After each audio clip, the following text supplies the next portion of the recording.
Punching Up, a Nintendo podcast, is brought to you by you. If you want to learn how to support our show, go to patreon.com/laststandmedia.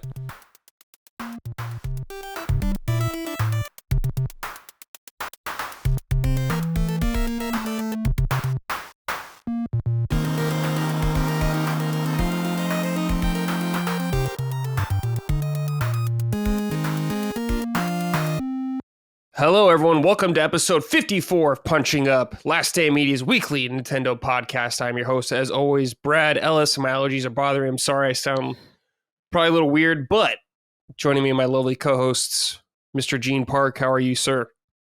Good. Just a really busy season. Really busy March and February for gaming. Yep. It's overwhelming, actually. It's so busy. Yeah. It's not that fun, honestly. But I hope people out there are having fun playing Monster Hunter Wilds, a game that I haven't had time to play at all. But yeah, that's okay. It's a busy time, and we'll talk about that more later. Yeah, sure. You are very busy, very much so. And of course, Mrs. Micah Moriarty. How are you, Micah? I'm doing okay. I was telling Colin I hurt my left hand. And I don't think it's one specific thing. It's all my hobbies combined. Like, I started playing bass again last week. Oh, sweet. Left hand is like the gymnastics hand, right? When you're doing all the fretting. Mm-hmm. And then I've also started reading a really large paperback book. And I always hold the book with my left hand. And also gaming, of course, uses both hands. And I was like, I'm pretty sure this combination of everything is just strained like my hand. So yesterday I held my book with the other hand, no gaming, and it feels like 75% better already. No bass playing. So I just gotta take it easy. I guess my hobbies are all too hand intensive. Yeah, we're just getting old, Micah. That's what happens. We indeed are, because I think it was Dustin that had a major problem with one of his thumbs to the point of this might need to be corrected. Yeah. And I was like, shit, dude, I don't want to get to that. So I had a little heating pad, one of those ones that's full of sand that you microwave. Oh, I popped yeah. that on the old hand yesterday. Nice. I behaved myself because I was like, you know what, you just got to pump the brakes a little. And one night of sleep already feels way better. Good. That's awesome. And you finished Kingdom Come, so you can take a little break. No more Henry for you, sadly. No, but oh my God, though, we'll talk about it later. I got completely hooked on a game that Dustin recommended to me a long time ago that I finally played because I wanted to spend the rest of my gold coins. And I had $1.50. So I was like, oh, this is the perfect time to buy this. So we'll get into that later. But I got totally hooked on this game. I played it for 3 hours straight. It flew by. And I realized, I looked at the clock and I was like, oh my God. I couldn't believe what time it was. Such a good feeling. I love that in games. It's so nice. All right, everybody. Yes, welcome. Punching Up. Please check us out on patreon.com/laststandmedia if you'd like to support us. You can get early access to this show, as well as all of our other shows like Sacred Symbols, our PlayStation podcast, Defining Duke, our Xbox One, and Summon Sign, the other one I host, which is all about game discussions. Oh, I feel my allergies just killing me right now. I just feel it. Holy moly. Also, leave us a good rating if you enjoy the show on your podcast service of choice. Thumbs up on YouTube, all that good stuff. Helps us grow. We appreciate it. Thank you. All right, guys. Let's start off with some good news. The Ori series, we got a sales update. It has now sold more than 15 million copies. And this is by Thomas Mahler, who works at Moon Studios. He wrote on Twitter, in other amazing news, the Ori series has now sold more than 15 million copies. Not too shabby for a Metroidvania in a genre we were told is dead when we started to work on it. So thank you to everyone who supported us so far. Much love. Now, are both of you fans of Ori? I'm a fan of it in theory. Of course, it's not my type of game. However, I watched my ex play through it. We both loved the story. It was just so heartwarming. And we both fell in love with that game. I just simply was like, this is not something I'd enjoy playing, but I loved the art style. It was so beautiful to watch him play. And then the little story that they told was very cute and sweet. So I'm a fan in theory. I just simply don't jive with the gameplay style. Yeah, totally fair. Gene, what about you? I tried to like them. Again, I think it's because I just don't like Metroidvanias anymore. Yeah, worked out. Yep. Yeah, I like. They're beautiful and they look great on the OLED screen. So I even bought them on the goddamn Steam store, and I have them on Nintendo Switch because I keep trying to like these games, and they're good. I played what I did play was really good. I'm just not into Metroidvanias anymore. Yeah. Also, I'm not a big fan of the Thomas Mahler guy, the CEO. He's been kind of a reactionary, but I don't really care about that. Mostly because he called out my friend who did UI on that game, and then she would just talk about how she did UI on the game, and then he decided to jump into her mentions and just say, "I don't remember you working on this game," and they clearly did. So he's kind of an immature guy. He could have just dealt with that like I don't know, like a professional. As opposed not to on Twitter. Yeah, just hashing it out on Twitter or whatever. Mm-hmm. So that's turned me off to Moon Studios games. Kind of like how John Garvin's rant about Days Gone turned me off to Days Gone. Although, and this is why I say him being a reactionary, that doesn't really matter, because it's like, okay, well, I've come around on Days Gone, and I'm like, oh, maybe John Garvin was right after all. So. I'm just speaking my impressions. Sure, so that's far, fine. Yeah, game's good. Again, I just can't play Metroidvanias. Hollow Knight, totally didn't care for it at all. Hollow Knight was a game that made me realize that I just don't like these games anymore. But you like Metroid. I like Metroid itself. And I'll play a Castlevania by itself. Okay, but I am a little tired of all these games trying to ape the formula and. Kind of doing. There's always a Metroidvania, but with a little twist. There's always like, oh, Metroidvania, but you can turn back time. Oh, Metroidvania, but it's all animals. I just give me a Metroid where I'm shooting guys with a gun, my hand cannon, and Castlevania where I can turn into bats and super speed run or whatever. Yeah, all of these games are worse than Metroid or Castlevania. That's the thing. Usually, yeah. Usually they are, right? Usually they're always like, oh, the Prince of Persia, but he doesn't move quite like Alucard does. I'm like, okay, well, what the fuck am I playing this in? Alucard was like the goat of Metroidvania protagonists, and so is Samus. Samus can destroy everything, Mm-hmm. And then here's all these other Metroidvanias. Like, well, what if you had less powers than your favorite games? I'm like, oh, okay. What is the point then? Level design, I guess. I get it, but that's just where I'm coming from when it comes to Metroidvania. That's totally fine. So. Yeah, I totally get it. I love Metroidvania. Metroidvania. Unexpected rant about Metroidvania. No, it's okay, dude. Sometimes you just gotta let it out. Yeah, it's fun because I love Metroidvanias. I'm all about them, but there are so many that I don't want to play them all. No way. Right. So I have to be very selective, but I do love them. Like the Blasphemous games, I love Blasphemous 1 and 2. I need to check out Blasphemous. They look kind of chunky and fun. They're really cool. So. Yeah, they are chunky. I do like Hollow Knight, and I do like the Ori games. I played both of them. I thought they were great. So I'm happy to see good games selling well. That's very nice. Mm-hmm. Especially because it's not on PlayStation, the series, at all. So Switch now and Xbox and PC only. So not bad, guys. Yeah, that's right. Yeah, not bad. That's interesting. Wow. But their next game, No Rest for the Wicked, I think is on everything. I don't know if it's on Switch or if it's going to be. I totally forgot. But that game looks cool to me. So I will definitely play it when it's out. It's in early access, but I'm just going to wait till it's out.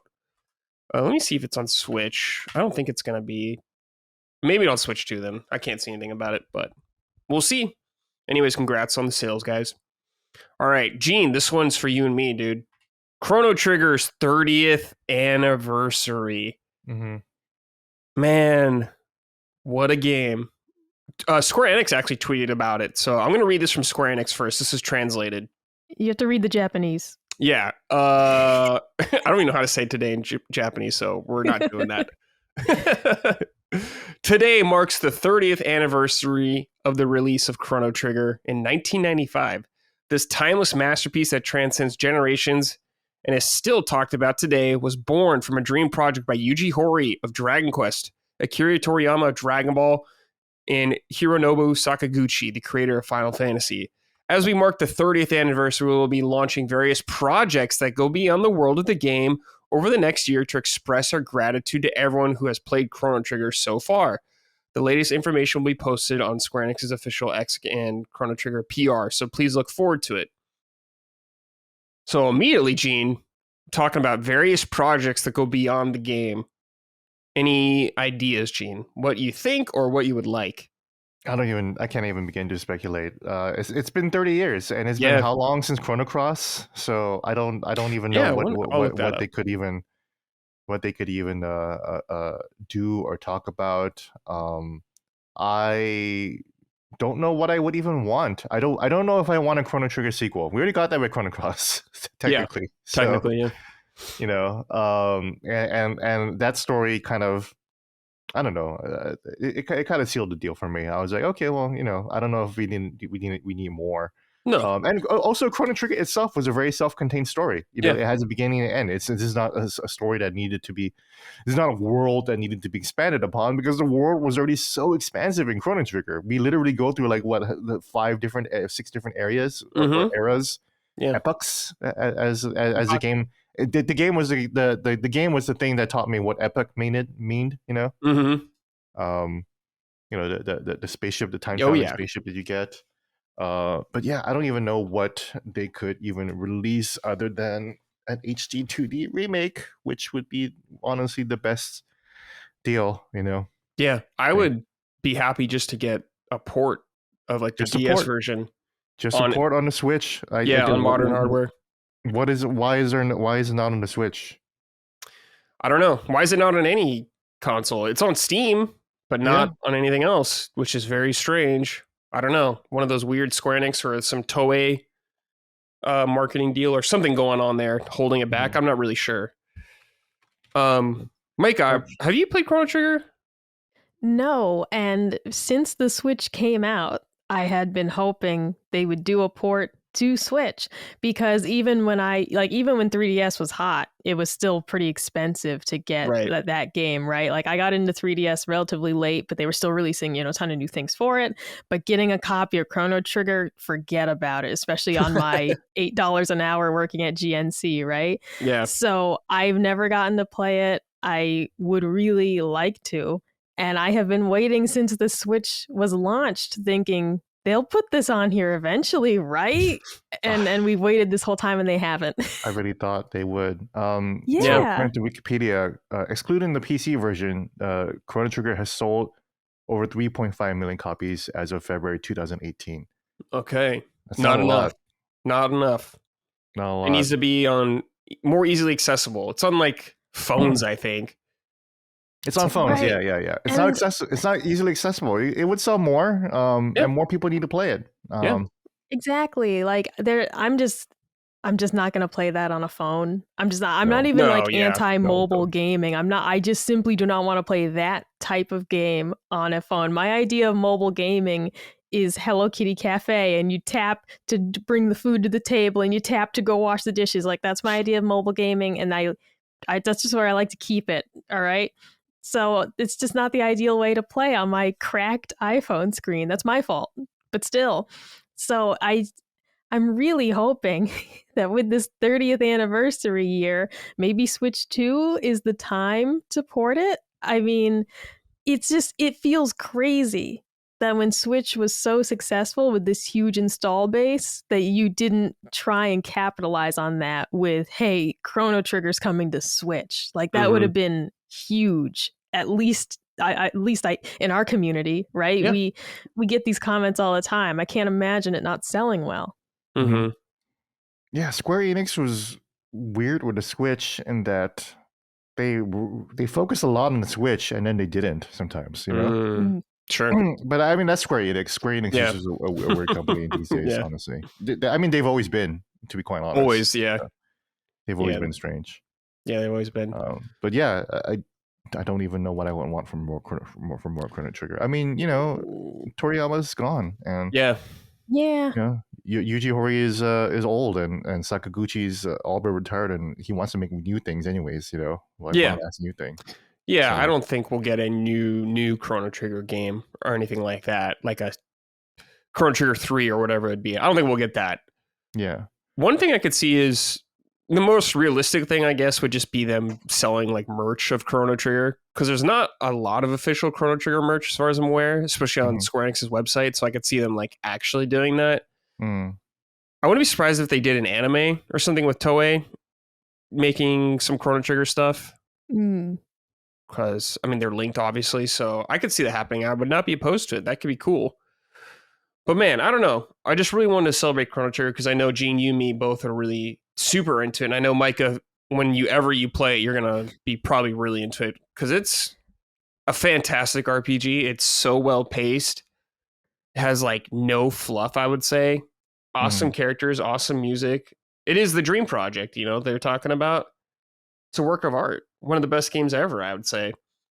Yeah, and of course too, like I love like Akira Toriyama's art. Yeah. I'm clearly a very big fan of the characters he created, and it's like, yeah, I've always wanted to play that, partly because I just love his character style. People make jokes about it because it is so immediately obvious when it's something he created, but that's also awesome in its own way of like, look at the various games and things that he's created characters for, and they are just right away you can tell like that's a Toriyama character, and if it's not, it's a cheap ripoff, but it's because they liked his style so much, right?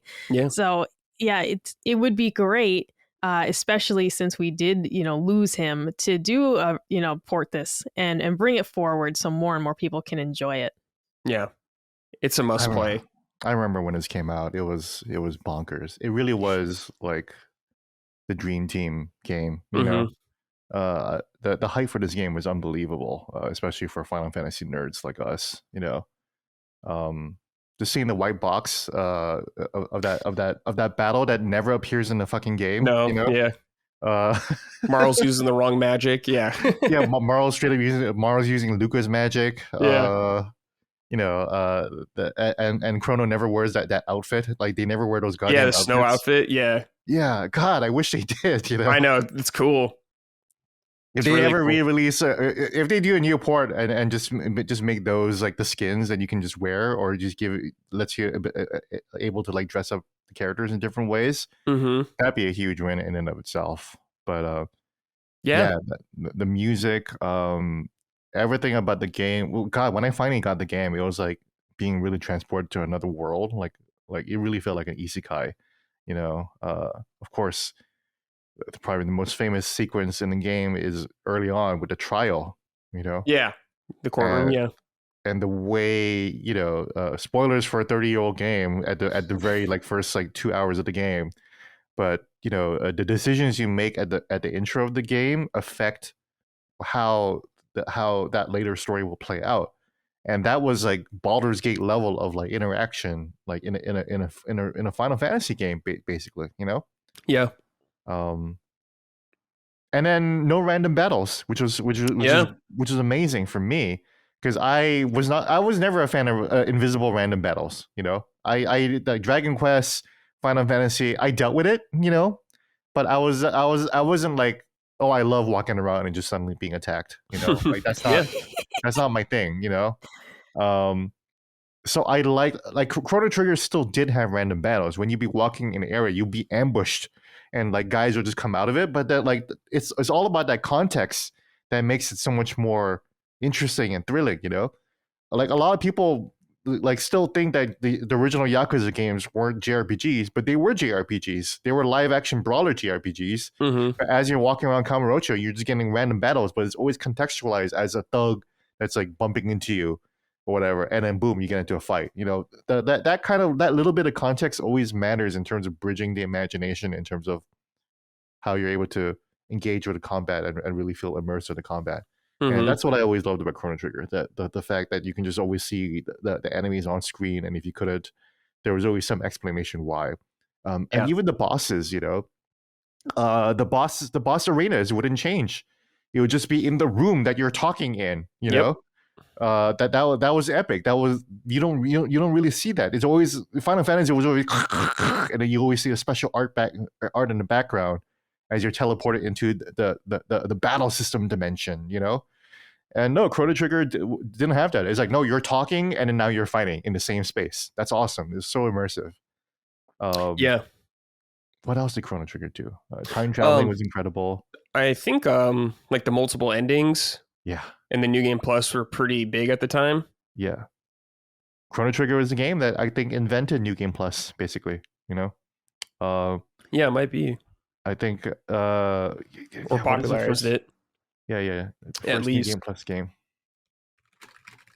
Also, God tier soundtrack. Chrono Trigger. It's Chrono Trigger. Oh, is it Chrono Trigger? Dude, okay, yeah. So examples can be found in earlier games, but the term was coined by Chrono Trigger.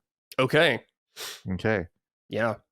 I guess like the Legend of Zelda Second Quest or whatever like that sure. would kind of count, you know. Yeah, kind of.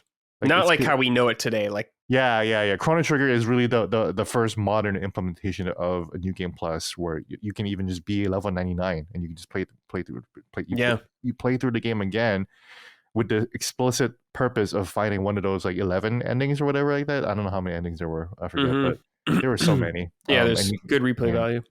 Yeah, and that legacy continues today in near games, in so many games, you know.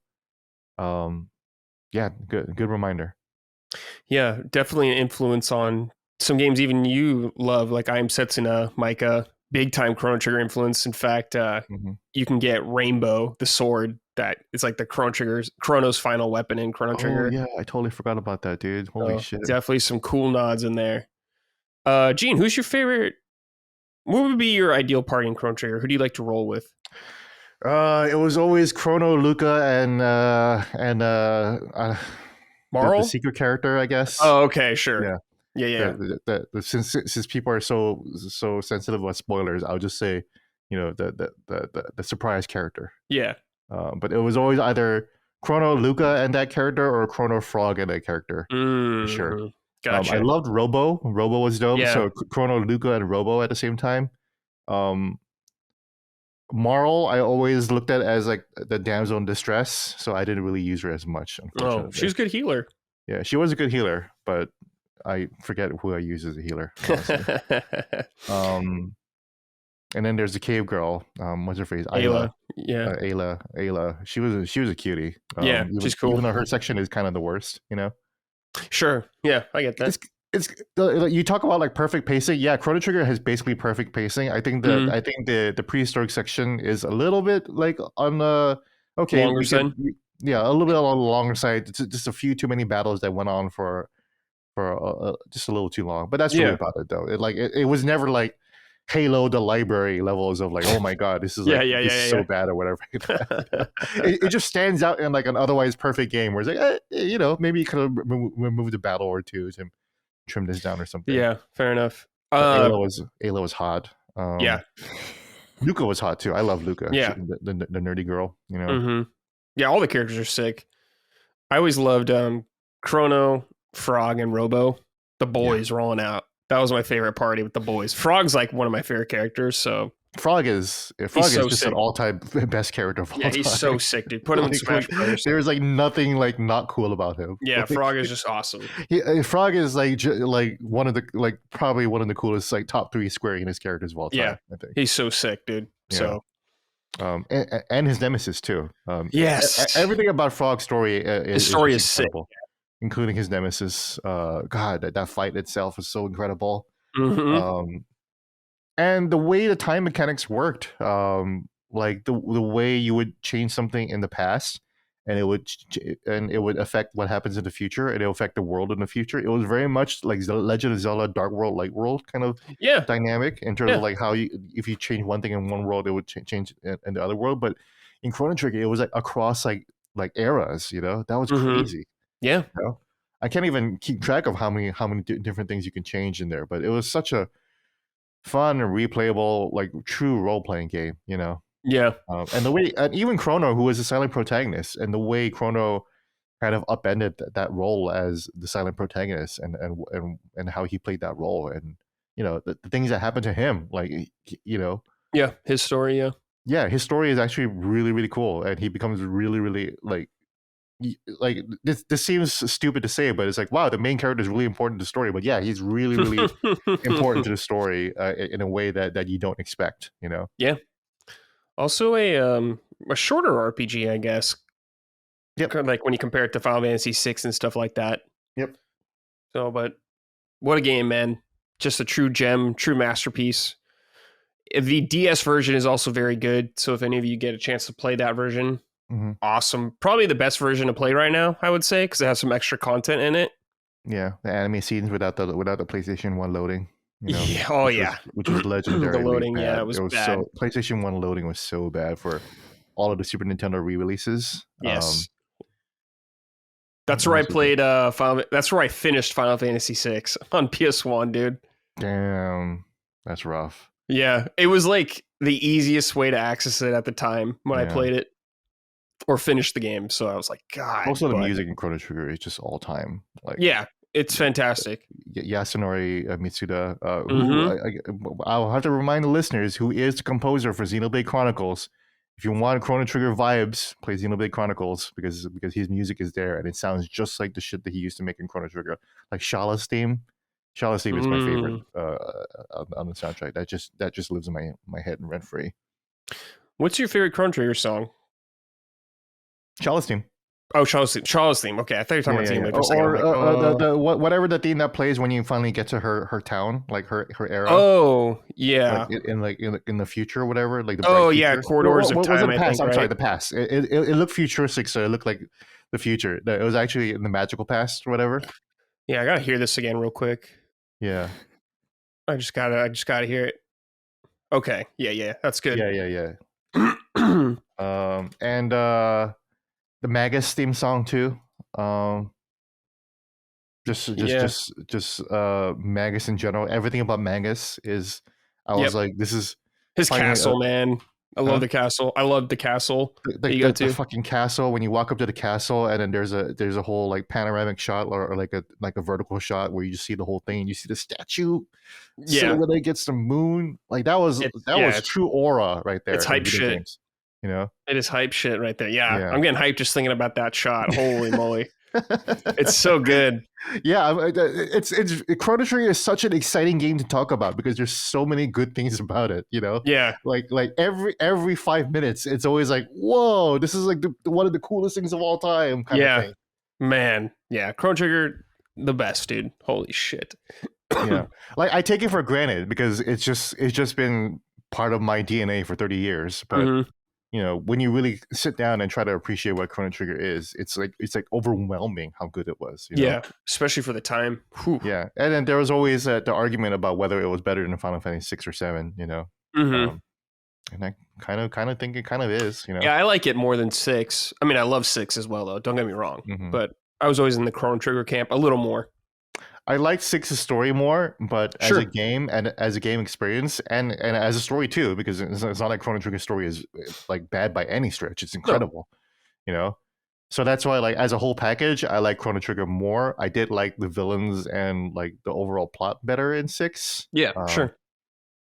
But that's about it, I think. I think Chrono Trigger just gave me that sense of adventure more that I really loved about it. I don't know. Something about that just really spoke to me. There was a real sense of like discovery and like journey into the unknown, as opposed to like Final Fantasy. Oh, this is the magical land and this is magic tech armor, and it's kind of going through the tropes. Where the Chrono Trigger was a really, really original idea. You know, so cool. Yeah, so good. Yeah, we could talk. I know forever. I feel bad. Hours, I don't want to leave Mike out. Yeah, I was gonna say a whole Chrono Trigger spoiler cast right here. Yeah. The closest I've come to playing it is Radiant Historia, Perfect Chronology on 3DS, which people make a lot of comparisons to Chrono Trigger. However, I didn't really get into that game. I'm going to try it again at some point. I think I just wasn't in the right frame of mind for it. But at the time, I was just like, I'm not clicking with this at all, because it's like I was getting lost into like, all right, I gotta go to the past and change something. It was a little more abstract than I preferred, and I was like, I'm getting stuck on what the hell is happening here. But I mean, otherwise, it was a cool concept, and a lot of people really like that game. I just was too stupid for it. So next time, I'll just have a guide ready and You're enjoy it. You're a that way. gamer, Micah. You can handle all that stuff. A real You're dumb beating one. games now. You're beating Kingdom Come, both of them before everybody. She's Honestly, a game. Micah, I would say Xenoblade Chronicles is a good successor to Chrono Trigger. Again, Mitsuda is a composer, but a lot of the Xenogears itself was supposed to be Chrono Trigger 2. And then it got rejected because it's like, no, this is way too crazy. All right, well, I'll just make Xenogears and then Square Enix is like, this is just still too crazy for us. So wait, it was supposed to be Final Fantasy 7 and then Chrono Trigger 2? And then it was supposed to be Final Fantasy 7, and then I know this is too dark, and it's like, okay, well, why don't we make this Chrono Trigger? And it's like, oh, this isn't going to work. So okay, yeah. So they made Chrono Cross an insane game. Yeah. So then they made Chrono Cross, which is like absolutely batshit crazy, and like barely has anything to do with Chrono Trigger all the way up until like a certain point. Yeah. But it's just when you start up Chrono Cross, you're like, what the fuck is this? Yeah. What the fuck is going on? Even I love Chrono Cross, but I couldn't even tell you like a minute or even like a 10 seconds of what the story was about. Yeah. Do you remember what that game was about? Some of it, like the Chrono Trigger tie-in stuff, I don't really remember. I remember the tie-in spots, but I don't remember from a narrative standpoint. Yeah. I don't even remember how the game starts or what the premise of the story was, other than, Yeah, I remember there's a part in that game I was just like, man, I don't want to do this. There's a certain part in the game where things happen, like, I don't know, some things change. And I was like, man, what had happened? Maybe if I told you, Gene, you'd be like, "Oh yeah," but I don't want to spoil. I probably know what you're talking about, but I've completely memory hold that game. Great game, and I bought it on the Switch, and I thought about replaying it, and I replayed it, and I was like, man, I still don't know what the fuck is going on in this game. Yeah, there's a remaster of that, so.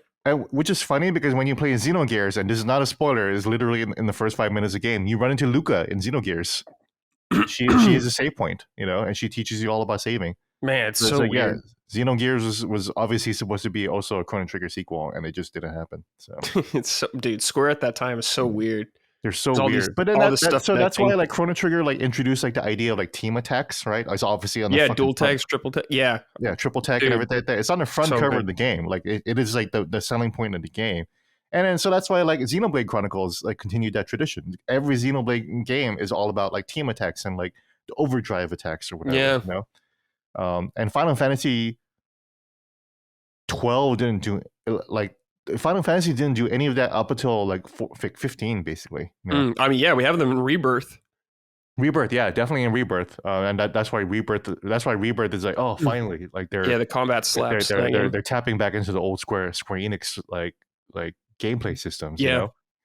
But Final Fantasy 15 tried to do that with the link attacks, but then they were always like positioned. Yeah, they were clumsy. They were super clumsy. In the base game. I haven't played the Royal Edition, so I don't know. It's the same in the base game where like you can only attack them from like the from behind or doing a parry or whatever like that. So like it's not like a meter that you can build up or anything there, and you can't really trigger it anytime. So they looked cool, but they definitely weren't the same kind of tech attacks, triple tech attacks that Chrono Trigger was trying to do. Oh, and that's why it was so nice to see that kind of return finally in Rebirth. But, yeah, that's some of my favorite stuff in gaming, Gene. Like dual techs. It's just awesome every time in any game. I'm a big fan of that, so I'm really happy they brought it back for Rebirth. Dude, that's why I was initially excited when Square Enix announced that they were making an Avengers multiplayer game. You're thinking of like the dual way techs back in like 2018, 2019. I was like, oh, of course Square should make the Avengers game. Duh. Like they're the company with team attacks, so they're totally gonna. They're told. I bet you they're gonna take what they did in Final Fantasy 15 and expand on that. So it'll be like Captain America and Iron Man both going cling against the Winter Soldier, just like in the movie. And then none of that happened. Yeah, it was just kind of. I don't think. I played like 200 hours of the Avengers game. I don't think there was any 200 hours of the Avengers game. Oh my god, man, that's so funny. I didn't know that. I min-maxed Captain America. I love playing as Captain America, and I min-maxed him all the way to hell. So he is. Oh shit! I have no idea what the game is like now. I haven't played in like 2-3 years. Well, it's dead. Yeah, it's dead. But I think the online servers are still online. Oh, maybe. I don't know. Maybe it might still be, but yeah. Yeah, it's definitely not being updated anymore. But, yeah. But that's what I thought. I was like, yo, we're going to get team tech, triple tech attacks in Avengers. That makes sense. Yeah, that would be cool. That would have been cool. You know, they could still do that. You know, just make it an Avengers RPG. You know, Yeah, make it turn-based. Make it look like turn-based, Chrono Trigger. but like Yeah. really, really kinetic action and like animations and everything like that. You know. Yeah. What was that Marvel? What was that? The strategy game that just Midnight came out? Suns. Midnight Suns. Yeah, you know that the people love that. Yeah, Cog loves that game. Yeah, but alas, shout out Chrono Trigger. We love you. You're great. All right, Mario Kart Lego set coming out. I know you both particularly love Lego sets, but I wanted to show this one off. This is an interesting Lego set. It's like actually a big thing of Mario in his car. It looks pretty good. I wouldn't buy this personally, but I think it looks pretty good. What do you guys think of this? Oh, it's very cute. Like I love his face on it. They did a really good job. Like the nose, the mustache. They actually have like his defined, like kind of round cheeks. Like this is a really adorable looking set. Also, just looking at his little legs in the cart, like this is fucking cute. Okay, yeah. I saw this on Twitter and I was like, that's really cute. I actually almost wish it was a smaller set because I saw the guy holding it and I'm like, oh. Yeah, no, it's big as shit. I did. Yeah. I saw the pictures of it and I was like, yeah, it definitely looks cool. And then I scroll down and I see how big the guy is actually in his hands. Yeah, it's massive. Like, exactly. It's the size of a console. Like it's bigger than a Switch almost, I think. Yeah, yeah, it does look bigger than the Switch. Now that I know it's that big, I might just get it, actually. See, I'm the opposite. I might have ponied up for it if it was like Magic 8-Ball sized, okay? But like, that's a little... I'm just like, where am I going to put it? The eternal question of where am I going to put this? Of course it's $250. Fuck. Yeah, $250. Yeah, it's big as hell. So I was expecting... I was kind of swallowing for... I was prepared for a big price, but that was more than I could swallow. That's what I meant to say. It's a big price, yeah. I kind of wish they did other characters. Like I would be tempted if there's a Bowser one or something, all chibi like that on a little car. It'd be awesome. Oh damn! But Mario, you gotta start with Mario probably every time. I don't know, Luigi? man. I get Luigi. Luigi would be sweet. Yeah, I'm happy this is. I'll get Luigi. Yeah, they'll probably do Luigi. They'll probably do like Luigi and Peach down the line or something like that. I could see. I'm really happy it's not like the playset Mario Legos that we've had before that looked more like toys, like action toys, I guess kids would play around with, which is fine, but it's cool to see like an actual Lego thing you build, like the Game Boy or the NES they did. Yeah, like this is like a display piece versus a build it and play with it. I think it's slightly cheaper. I'm seeing it as $170 USA. That might be the Australian price. That's $250. Okay. That'd be much more reasonable. Because that's when I go on like Lego US, it's pre-order for $170. Oh, okay. So that okay. $170. Slightly better. That's quite a bit better to swallow. Yeah, that is a little bit better. Yeah. I might. Well, I'll wait for Luigi. $170 for Luigi, no problem. Yeah, no problem, Luigi. If they give me, Wario or Waluigi, I'd buy that. Waluigi. I might even get those. You can hold me to that. I will buy it then. Yeah, Wario or Waluigi. Yeah, you have enough Mario stuff, but like a Luigi or a Wario or Waluigi Lego kart racer, or even like Bowser or Peach, that'd be cool. Yeah. Would you shell out for Peach, Gene? I might. but it's Luigi though. Luigi is the number one. What about if they did Paulina? Would that be number one? Paulina is rare, so yeah. Number one, Paulina, or Daisy. Daisy, yeah. Or why can't I think of her name from Galaxy right now? Rosalina. Rosalina, yeah. Oh, Rosalina's a babe. But I feel like that'd be like that's just way too gooner. We'll say that for Dustin to get. Oh yeah, wow. Look, I may be LSM's number one gooner, but I do not buy gooner things. I don't buy gooner statues. I don't participate in the gooner activities. Oh, you got a lot of Sonic figures back there, Gene. Yeah, but they're not. But do you see Rouge the Bat? No, it's just Amy. Hey, people goon it to Amy constantly. Yeah, well, it's just Amy. I don't, she's like a sister to Sonic, so she's like a sister to me.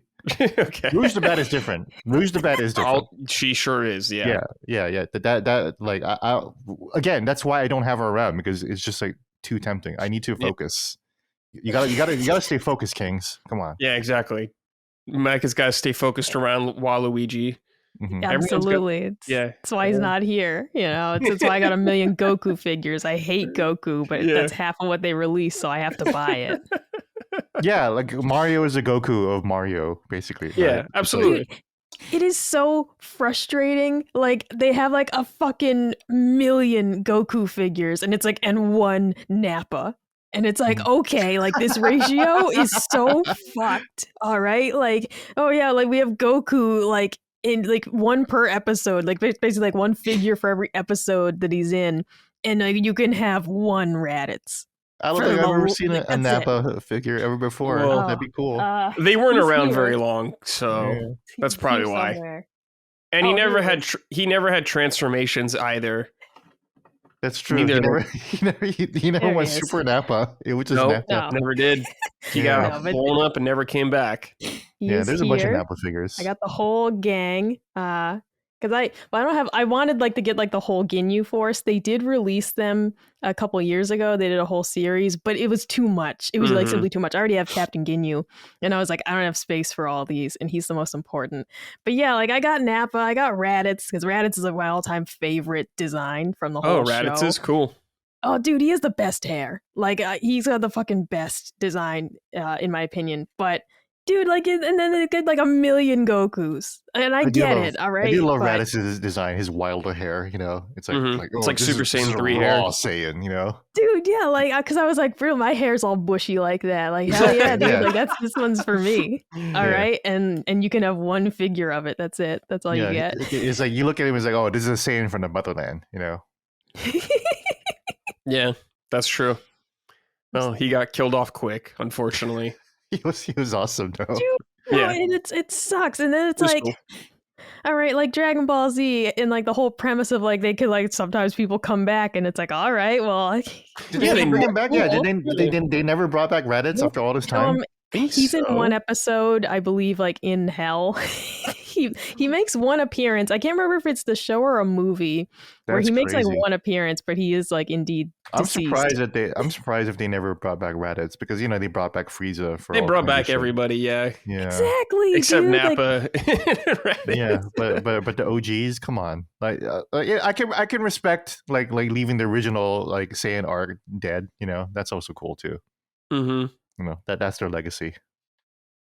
Yeah, Goku's always giving people another chance, but never gave Raditz another chance, and it's his own brother. Oh my god, dude! Like I fucking hate Goku so much. You hate I love Goku? the show. You hate Goku? Stand him because, like, dude, like he's so. First of all, he's a really bad father, like horrible father. Second of all, like kill these people for the love of Christ, kill them. Like, well, he eventually does. But it's just like, bro, like I could wring your fucking neck right now. All right, like it's just I can't stand him. I can't stand him. All right, Vegeta's my favorite. There's no like, of course he is, right? And Majin Buu, but it's just like, bro, like I could take Goku and punt him into the sun. I fucking hate that guy. Man, Goku's so wholesome though, dude. He so is a jolly. bad dad, though. He is a bad father. He sacrificed his life for Gohan numerous times. Yeah, after being absent for like how long, dude? Yeah, no, dude, like, when he was Piccolo first raised him, well, he was dead. So what do you want? He died protecting Gohan. What do you want from the man, all right? He died like twice for Gohan. If he had just listened to Chi-Chi like in the first place, though, so much of this wouldn't have even happened. Sure. Like he's just like, he's not. You can say like bad father, like secondary, bad husband, first place, horrible husband, just terrible. He was doing something right. Chi-Chi couldn't let him go. He was doing something right. No Goku slander, all right? I'll slander the fuck out of Goku. But Vegeta I'll write is it down. best. Even there'll be Vegeta libel then. Is the best character though. That is true. Vegeta is the best character. He is the coolest. Yeah. Shout out Vegeta. All right. Mario Day was yesterday, actually, March 10th. So Nintendo is just kind of celebrating it a little bit, as much as they can without talking about Switch 2 and anything like that. Without actually doing anything. Let's like just say it, you know, like they're celebrating it without actually doing a fucking thing. Not They had much. a video featuring a bunch of Nintendo creators, not us though. Yeah, None not of us. were on there. They didn't ask us. Mm. Probably because we're talking about gooning it to Rosalina or some shit. I don't know. They'd probably hate us. Let's be honest. Yeah. But yeah, they have some stuff. We are the reason why their creator program probably exists. Yes. To be we are off the deep end. They're gatekeeping us for sure. Yeah, they would absolutely despise us probably. Yeah. Can't market. We are bad for marketing. We're bad for business, I would say, for Nintendo, for sure. But yeah, they got some stuff. A free 14-day Nintendo Switch Online trial membership. So if you're curious about that, you want to check out the online catalog, you can try it for 2 weeks. This one, though, I thought of Eugene immediately. Donkey Kong 94, the Game Boy game added to Nintendo Switch Online. I know you're a big fan of this game. It's a great game. So I'm very happy about that. Any thoughts, Gene? Yeah, massive fan of this. Did they? Does it include the Super Game Boy colors? That's a great question. I don't know, dude. Yeah, I'm not Donkey sure. I don't think so. I think it's the original the colors, which is fine. And I'll play the shit out of it anyways. But man, it'd be cool if you can just switch on the game. on Oh the yeah, colors. the Super Game Boy colors. Yeah, it doesn't look like it. While we all talk, I don't think you can. Can you do that for any games on NSO? I feel like you're able to, right? I don't know, but yeah, you could. I forget. Again, this is how much I engage with that platform. Sadly. Well, we're at the twilight end of that platform. But while Gene's looking at that, we also got Mario Picross added to Nintendo Switch Online. I don't know how to play Picross. I have no idea how that game works. I don't play this either. Yeah. But I know people like it, so that's cool. And Mario 3's OST was added to Nintendo Music. Great soundtrack. Mike, have you played through Mario 3? No, Okay. I haven't played through any of them. Yeah, I know. You haven't played a lot of those older ones, so I would love to get your opinion on them. They're so difficult, bro. Like, they're so fucking Well, you can just rewind now. You can. It's part of what I struggle with in some of the older games is he feels so slippery. Like, he feels so slippery when he's running. Like, that's part of the struggle when it comes to timing your jumps and everything. From what I remember, like last time I tried to play some of the old school titles, and it's just like it's like you greased him up, and then he's running around. Like greased up Italian. It's strange to get, you know, he worked his shift at the pizza shop. Yeah. He's covered in pepperoni grease and sausage grease, and he's like, I gotta go do a bunch of stuff now. And that's part of like the trouble I have with it. But I should try again, like, because the rewind does exist, but man, they're just so fucking hard. You'd be fine. Nowadays, you'd be totally fine. You could do it. The old Mario games, Mario 3 would be a good one. Mario 3's great. Less confusing. Is one of the best. Yeah, it's so good. For One of the best you, games. The original Game Boy Bradley. colors, by the way, on Yeah. Donkey Kong. Oh, Okay, there you go. Yeah. Confirmation. Yeah, because I want my eyes to hurt the same way they did when I was a kid. Mm-hmm. It's Exactly. fantastic. Now Gene's gonna play it the rest of the episode. Yeah, just like, oh, this game's sick. Yeah, Wait, oh well, yeah. This game was fucking live, actually. yeah, it's a good game, dude. It's fun. Yeah. So I recommend it. Beat Check the it first out. level. There you go. Yeah, check it out, guys. But yeah, happy to see Mario 3 OST adding to the music. It's starting to stack up there, so that's very nice. Super Mario Brothers NES scenes are now available for Alarmo. Hey, look at that. I'll have to check that out and see how it is. But I know everyone's very excited about that. Very excited. And also, Nintendo's doing some sort of sales, which is somewhat rare, I guess. But they're doing it digital from eShop and some physical stores as well. Wow. Did they even have a word for that in their language? This is so rare. Yeah. So incredibly rare. Yeah, it's a sales and deals. Yeah, that they're like, no, we acknowledge that sales exist. You know? Yeah, they're starting to do it. So the concept of sales, it exists sometimes. So. Actually, wow, really surprising. Mario versus Donkey Kong, 30% off? Mario Brothers Wonder, 30% off? That's like, here's the thing. When they said sale, I'm like, what's it going to be like $3 off? Yeah. Okay, no, like, there's some legit stuff on here. And it's because it's like, I wasn't actually shopping for anything, so I didn't go click on it because it's like, there's nothing I want right now. But this is these are some legit sales, okay? Yeah. Like, dude, I'm very surprised. I need to buy Toad. I need to buy Captain Toad. I don't own it. Oh, I have Captain all of Toad these, is so good. unfortunately. Except I don't have Yoshi's Crafted World on digital. I might just pop that for $40 just to have it on digital. Yeah, too. Micah's beloved Crafted World, $40 So good. digitally. You So can get it right good. there. Yep. Also, I have it on physical already just for collection, but yeah, I digital have would it be nice. physical too. Yeah. Yeah.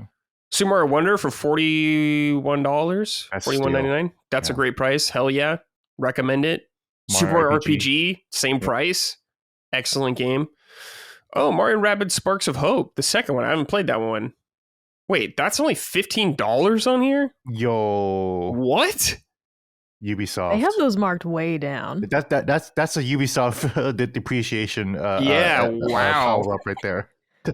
Wow, dude. Nintendo's like, we want to sell. Ubisoft's like, no, let us lend you our power. It's only $15 now. Dude, that's a Ubisoft's like, don't worry steal. about it. Like, our games are always $5 every fucking time, you know. Assassin's Creed Shadows, it'll be $5 in like a month, you know. Yeah, it's 75% off, which is crazy. That's crazy. And there's That's the gold edition for $23 or $22.49. Wow, holy moly! Paper Mario $40, Luigi's Mansion $40. Definitely Luigi's Mansion 3, by the way. Yep. Really good game. Yep, get that. Captain Toad, yeah, I gotta buy Captain Toad, dude. I need to I own that. might, because I haven't played it since the Wii U version, which was excellent. Yeah. I really enjoyed Captain Toad, but I never played it on Switch, and it's kind of that price. That's a really good price. Yeah, that's a good deal. Yeah. And the original Kingdom Battle for only $10 too. Damn. I'm looking at Best Buy because they have a couple of sales on here as well. Let's see, Princess Peach Showtime's $40.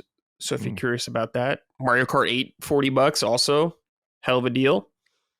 And Wonder you can get digitally on there. I don't see Captain Toad on there though. I'll have to look more because I want physical for Captain Toad.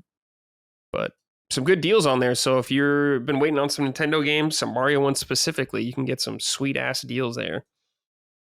Oh, Echoes of Wisdom, $47 on Amazon. Oh, okay. So that's on sale. Yeah, that's a sale right there on Amazon. I don't have it on physical, so I might actually just get that right now. Oh, you don't? Yeah, for you, totally. Got to get that physical. Yeah. Do they? I'll get those gold coins before they expire too. So. Oh yeah. No, exactly. That was why I was like, I got $1.50 in coins. I'm gonna spend them on something. Yep. So, but then I earned, I think, like 15 more coins. I'm like, damn it. Yeah. Just keep earning them.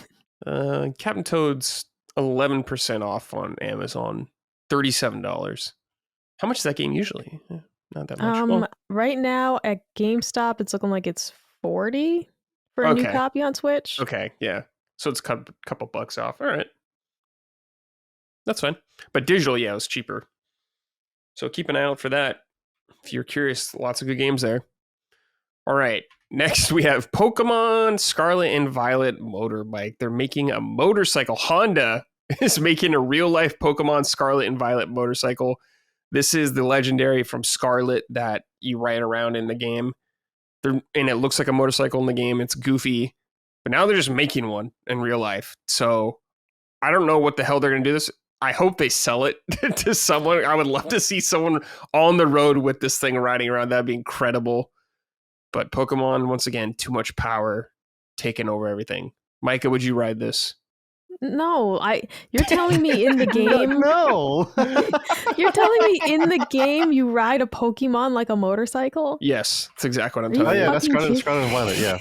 Yeah. It has legs and a wheel. Yeah, it's very disturbing. I hate it. So if you want to walk around horrible. and traipse around, then you can just use the legs that are straddling the wheels.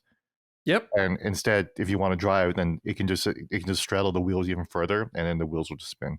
Yeah. I'm very upset with that. I really don't like it.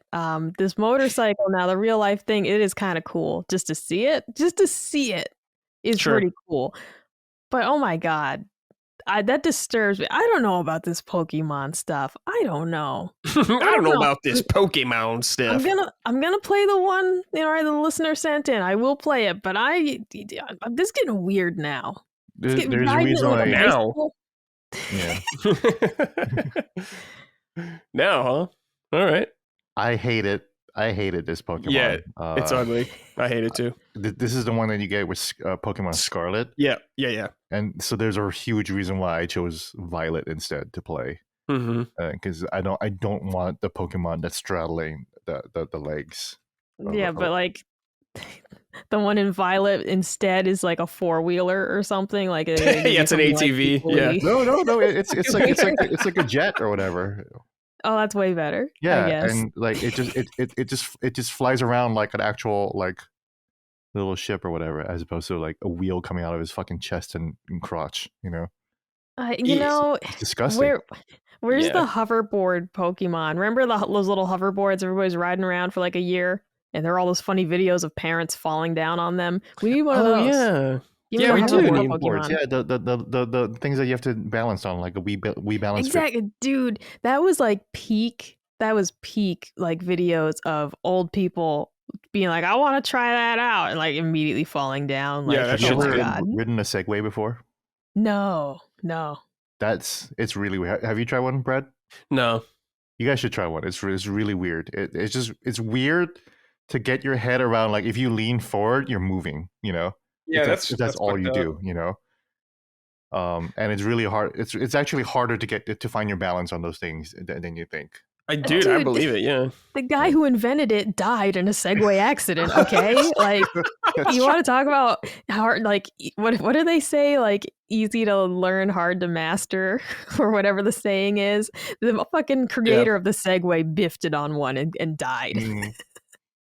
How fast was I was going? dating a girl and on a, like I had a date like, hey babe, why don't we try Segways? I've never tried one before. And so nice date idea. She tried it, and like first, like the only memory I have of her is her eating shit on a Segway. Like she didn't even just fall. Like she like took a dive. Like she was like leaning forward, and as like the thing was like leaning forward, like she leapt off it and like she dove forward. Like, Dude, like she's in The Last of Us Part 2. And someone pressed held down triangle or whatever. Or that's circle, really or funny, circle. Man. She totally did like a solid snake dive or whatever. It was in the sand, so it was fine. But yeah. Did you just roll away and never look back? Yeah. It's your only memory of her. You just were so embarrassed you left. I felt like such an asshole, like rolling up to her, like, yeah. Are you okay? I felt like I should have gotten off and be like, oh my god, babe, are you okay? And like lift her up. But I just like rolled up to her. I'm like, babe, are you okay? Yeah. And I felt like the biggest fucking asshole that I probably was an asshole. So that's really funny. Anyways, welcome to our Nintendo podcast. Yeah, Segways are funny. Oh, You're dude, right. Final tangent. I legitimately, part of why I quit a job I previously held was because they expected you to ride a Segway. Oh my god! And I was just like, no, I'm just like, there's no fucking way I'm riding that thing. And it's I'm not gonna lie, it was like 40% of why I quit because I was like, I'm not doing this. They would want you to ride a Segway? Were you gonna be a cop? Yeah, it was a really big like office park. And so they were essentially like, if you need to go to a meeting or whatever, it's fastest to just go on the Segway. And it's like, I'll walk. God. And they're like, well, you generally won't have enough time. And it's like, fuck. And I'm not going to lie. I'm like one of the most uncoordinated people you'll ever meet. Okay. I am the woman who always has like a perpetual bruise. The nail salon woman was actually concerned. I could tell she was doing that thing that people in the service industry do when they recognize somebody has weird bruises, and they're kind of like, what happened there? And they're like kind of looking at you like husband beating you. And it's like, no, I did that to myself. I promise. Yeah, that sounds like classic hiding it wife behavior or something. Exactly. But it's like, that is the level of clumsy that I just am in my daily life, that I am that girl who always has bruises on her legs. And it's like, no, I did this to myself, I swear. And the nail salon lady's kind of side-eyeing me like, we're always open. Like she's giving me like that kind of look. So me on a Segway? No, thank you. Yeah, you'd probably die like Mr. Segway himself. Dude, he went right off a cliff, all right? Like, what? Oh my god, you don't know? No, I don't know the details. Dude, yeah, he rolled off a cliff. Like, fucking Segway guy rolled himself right off a cliff. I don't even know if they ever recovered him or the Segway. I'm adding that for fun because I don't remember. Oh man, dude. Died in a Segway accident in 2010. It's fucking crazy. Fell off a cliff while riding his Segway PT near his home in West Yorkshire. Damn. That's crazy, dude. What happens? I saw my ex fall off too. I'm like, yeah, that'll totally happen. These things are weird, you know? Went off a cliff. That's insane, dude. Holy shit. Wow. I just learned something today. Anyways, good for you, Micah, for retaining your dignity. Yeah. You know? You're like I could walk. And you're like, I can walk. but you're not gonna have enough time. You have to get out. You have to get in a little. It's that old South Park. Remember that old South Park episode of that thing that'll get you across the country in like 30 minutes? Oh yeah, you have to like jack it off or whatever. But you have to jack it off, and you have to let it fuck you Put in the up your mouth butt. at the same time. Yeah. That's exactly what it is. So good for you, Micah, for retaining your dignity and not going through any of that crap. Yeah, that sounds like an episode of Silicon Valley or some shit. It's exactly what they would say in that show. Dude, it seriously is too. It's like the Seinfeld episode where like Kramer doesn't want to wear the ribbon. It's like, I just don't want to ride the Segway. And they're like, you must. And it's like, I don't want to ride the Segway, bro. Like, why are you doing this? Why are you so adamant that I must ride the Segway? And what, I got to buy a helmet? Like, because I'm not sharing the community helmet. That's fucking gross. That's gross. It's fucking gross. I'm not going to ride without a helmet. I'm not crazy. Tony Hawk always told me, wear a brain bucket. Always. And I took that very seriously. Well, Tony Hawk's doing really dangerous shit.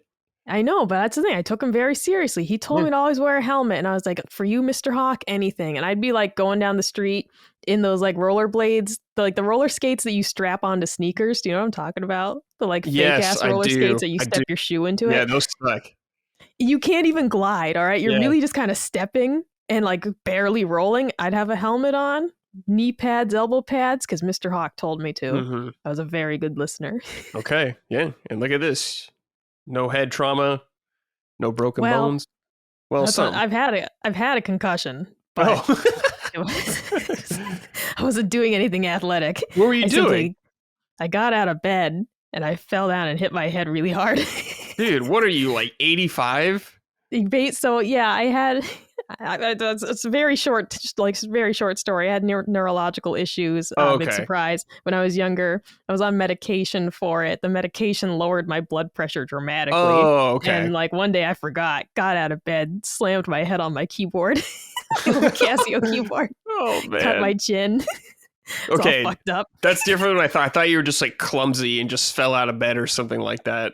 No, not that time. Yeah, not that time. I mean, geez, I had some near misses. Like I used to sleepwalk as a child. Whoa! And I was on the top bunk. Okay, I never got hurt, but I would wake up downstairs in another room of the house. Damn, like that's crazy. That's scary shit, dude. Because you're like, I went down the stairs asleep. It's fucking wild. Yeah, that's too freaky, man. That is so weird.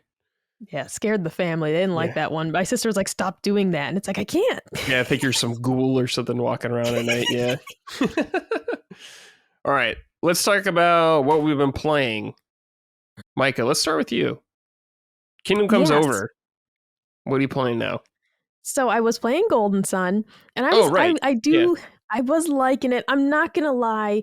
I don't love it strictly because the game doesn't give you a lot of direction, and so it truly is like go into the new town, talk to everyone, and get a hint about where to go next. Because in reality, the things I've been doing are like not at all related. It feels to the main story. Like I had to go help this in order to get this like lady to like come join my party. I had to like go do a bunch of random stuff, and it was kind of like I wouldn't have figured that out, you know? And that's kind of where I'm at in the game, is doing a bunch of seemingly random things, but doing this gives you this ability, which you need to progress the main story. But otherwise, it was just kind of like, it seemed like I was just doing a bunch of random stuff. So the guides are excellent, but I just don't love needing the guide. And I'm just not figuring it out without the guide. Mm-hmm. So I like the game. I don't love it. I still plan to finish it. But I decided to take a break, and I decided to buy a game that Dustin recommended a while ago. This was back when he was still a regular on the show, which is, I don't know how to say it, Suika game. It is Suikoden. Suika game. Suika game. What the hell? It's the game because I am waiting for Suikoden 1 and 2. I'm actually my copy got lost in the mail. That's a whole other thing. Dude, Mike I is know. luck. Damn.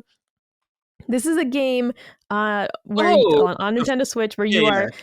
It's like a mix of things because it's like it's not bejeweled in the sense of like things being in rows, but you are making combinations of fruits. And when you combine the fruits, they turn into a larger fruit. And you keep combining them to try and most efficiently take up the space in the storage box. And Dustin told me about this a while ago. I'm like, yeah, that looks cute. And I finally said, okay, I want to spend these gold coins at $1.50 in gold coins. And so I said, all right, I'll go buy this. I sincerely got so hooked on this game. I played it for like 2.5, 3 hours without realizing it. It's just so addicting. I'm not even good at the game. Like I'm trash at it. Dustin said Holly was like really good at it. I'm fucking trash at this game. But dude, it is so addicting. First and foremost, this is going to be like my airplane game when we go to Massachusetts next month because I'm like, this is perfect. There's no start or stop. There's no need to like save or anything, but it's just, man, it is so addicting. It seems like way too simple, but there's actually a ton of strategy involved in the evolution of the fruits, first of all, and how you place them, and also the physics of the game itself, and like trying to either get something to like do the bounce that you want or the roll that you want. Like it's way more in depth than it seems on the surface. Right. And it's just really, really fun. Yeah. So I highly recommend that to anyone with gold points to spend. Check out Suika game. It's just, now there is some issues. There's something wrong with it where periodically it just keeps saying like the data couldn't be sent. And it does indeed save your game, but it just says that. And I just close it, reopen it. It doesn't do it anymore. So there's some weird little issues with it, but it's just so cute, so fun. The music is adorable. It's not on the longest loop, though. So this is genuinely a good podcast game because while the music is cute, it loops way too frequently. It's like bad hold music in terms of like the loop cycle just being too short. Yeah, but I got caught up. Yeah, I got caught up on some Game Grumps that I hadn't listened to, and it was a nice excuse for that. But I highly recommend it. Like this game is legitimately took me by surprise of holy shit, now I understand what Dustin and Holly were talking about. Like, yeah, it's really good. Did the Game Grumps talk about rat dick while I was watching it? Yeah. I don't recall them using that phrase in that specific video. No, I don't believe they said rat dick. That's what I associate with them whenever you bring them up. It's just rat dick. They do. They mention it a lot. Yeah. The Suika game is actually very popular. I've seen it very popular in Japan, especially that I've seen. So it looks very delightful. I kind of want to play too. What was it? $1.50 you said? So I had $1.50 in gold coins. I think it's like 3 something. Okay, so it's very cheap. Okay. Yeah, it looks really fun. Actually, it looks like a cute puzzle game. Yeah, and because the main thing is for me, I don't love puzzle games, of course, but when it comes to something like this, where it's just very free form, and because I don't like Tetris, for example. Sure. But something like this, where it's like each game plays out completely differently, and the order of fruits is different, and it's Tetris-y in that way, but without the stress, because like it's not timing me, it's not rushing me. I can take as long as I want to make a decision where to drop that orange, all right? I'm not good at it, though. I make a lot of horrible choices. And sometimes it robs you because sometimes the fruits like jump out of the bin and it's like, whoa, dude, there was so much fucking space in there and I got robbed. But I just love it. I'm really just loving it. So nice. It was a perfect break when I was feeling a little unsure about continuing with Golden Sun, and I was like, I just need something to, change up the game here. It was delightful. Cool. Glad to hear that. All right. Anything else, Mike, or is that it? No, just those 2. I am going to get back into Golden Sun. Like, I think tonight I'm going to try and play a couple more hours of that and just make a final decision. I wouldn't be too upset to not finish it because I got to experience it. Of course, it was just part of Nintendo Switch Online. I didn't pay for it directly. So I wouldn't be too upset to abandon ship. I just like to finish games. It's my curse. So I'm gonna give it another try. And also I'm gonna actually look at a guide that tells me like how many chapters kind of there are and just see where I am on the guide. If I'm like halfway, then I'll finish it. If I'm only a quarter of the way, then I might call it quits. But I do want to give it another go because I like it. I like the gameplay a lot. I just don't love how much I am relying on the guide to figure out where I'm supposed to go next. Okay. All right, yeah. Well, we'll see next week how you're feeling on the show. Gene, you've been very busy, but can you talk about anything you've been playing? Yeah, I'm realizing that I'm such a bad guest for Summon Sign because most of the time I can't talk about the games that I'm playing. Yeah. Well, we'll wait till those come out. And then when they come out, yeah, everyone else is playing them, and I don't have a spot to talk about it. But right. yeah, it's especially bad this February and March. But I am playing Assassin's Creed Shadows. I don't know if I can talk about it that much, but I will say go look at my friend Skill Up's preview. I think he talks a lot about the concerns about the game that I had about the game. But yeah, been playing that. And again, another game I can't talk about still, but still playing Xenoblade Chronicles X. I will say that I do plan to create a beginner's guide for Xenoblade Chronicles X. Because I at this point, I am. This is a really long game, a game that could take people up to 200, 300, even 700 hours to play and finish. I have almost completed it in 160 hours. Wow. Okay. The game marker literally says 99.87% complete. Wow. Oh man. I've done every single thing in the game except the one super boss. That's it. Okay. Yeah. Is that what you do with multiplayer then? Multiplayer is for farming for endgame gear, basically. Okay. And that's huge. So I did an AMA on the Xenoblade Chronicles X subreddit, and it's actually pinned at the top if you go to that subreddit right now. I didn't know that. Okay. Check it out. But I did do an AMA because I'm so goddamn excited to talk about this game, and I still can't talk about it, right? Yeah. But there's still so many UI features and quality of life features that a lot of people didn't really get a chance to know about or talk about. And so I actually talk about endgame stuff where there's a system in Xenoblade Chronicles X where you can forego farming like some of the rarest craftable stuff, the stuff you need to craft like the super weapons. You can forget farming any of that, and you can just simply go to the store or just go to the option screen and you can buy what materials you need to buy the end game canon. The catch is that you need an item called reward tickets or material tickets. I think they're called reward tickets in the definitive edition. And those are fairly rare, and they were very rare in the original game. And the only way you can get them in the original game on the Wii U was if you 100% of the game, you'll get 5,000 tickets. And that sounds like a lot, but that's not enough to get even half of the good stuff, basically, right?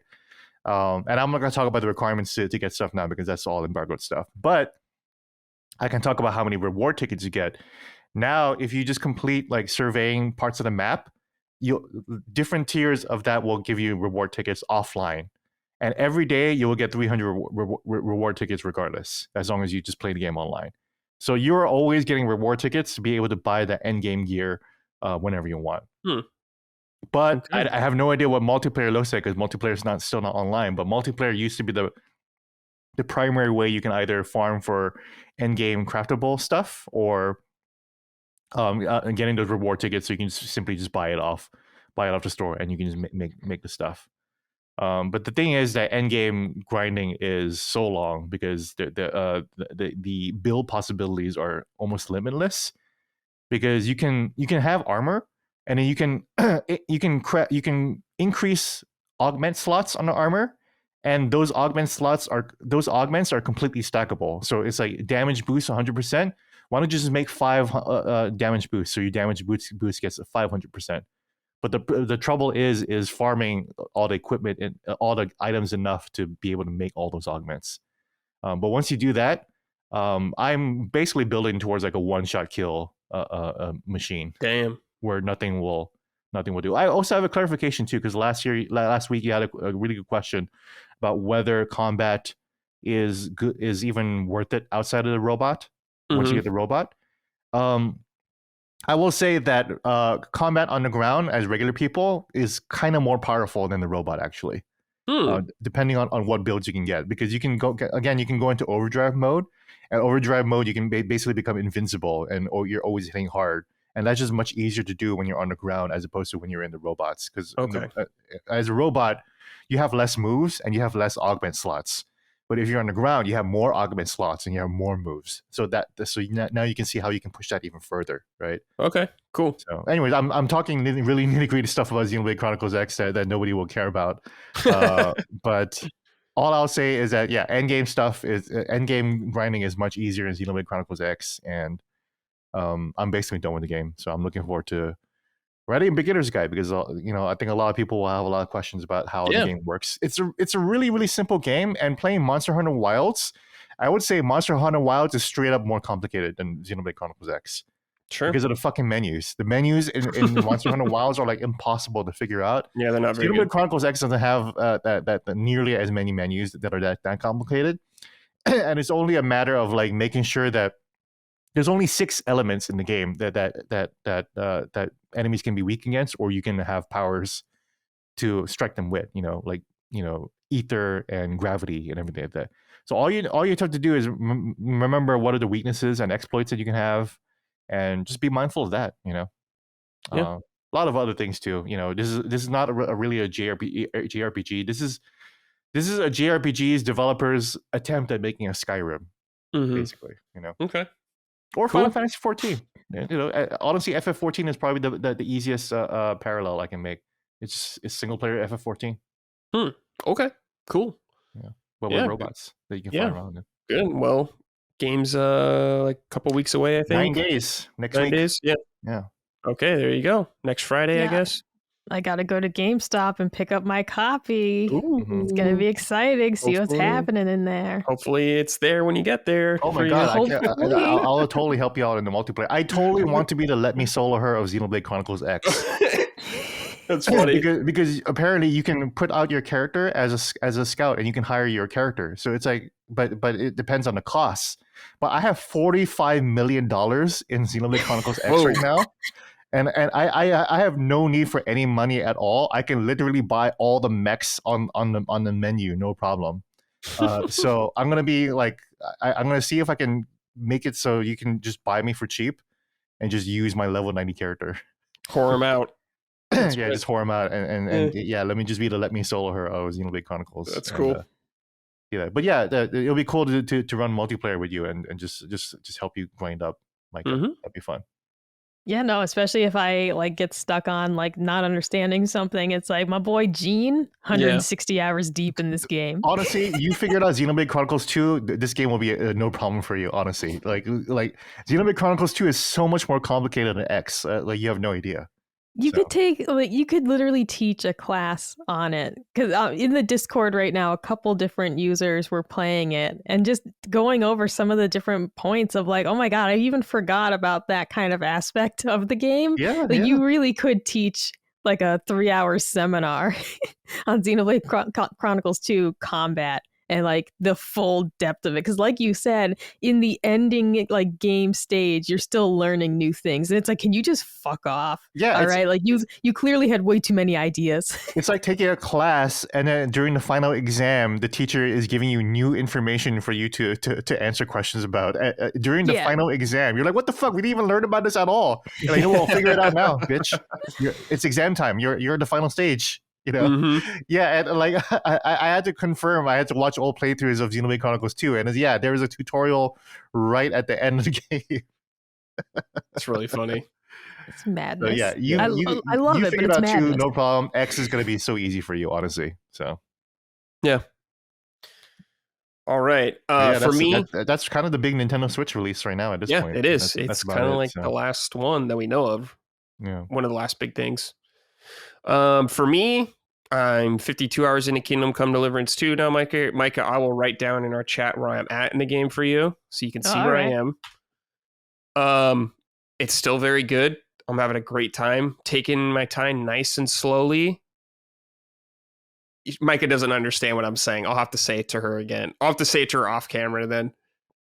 Yeah, no, I'm thinking about it. I'm thinking about it, but I'm like, I don't know what that refers to. Well, I'll clarify for her later, but still enjoying the game, just taking my sweet time with it, and it's delightful, having fun. Still some of that jank going on there, but it's no big deal. It's still good. Monster Hunter, I'm in the post game, very far in the post game. I've done like all the story stuff possible right now. So I'm like, I'm sorry. I know what you're talking about. Okay, I know what you're talking about. Okay, yeah, that.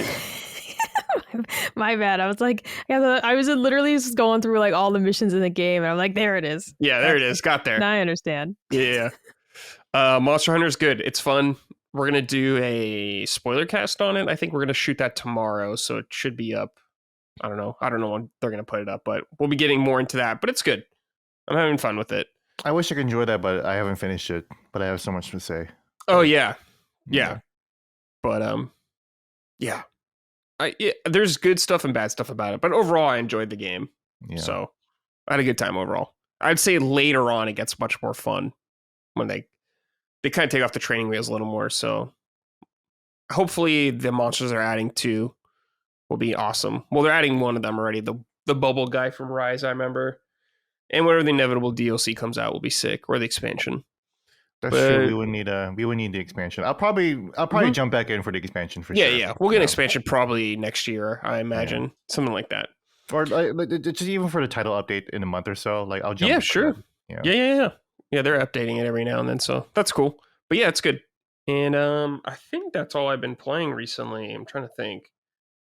Oh, for Pokemon, I'm on Pokemon Y. I'm kind of at the end. I'm on the 8th gym now, so I'm getting very close to the end. So I'll be done soon. Then I'll be going on to Ultra Sun and Moon.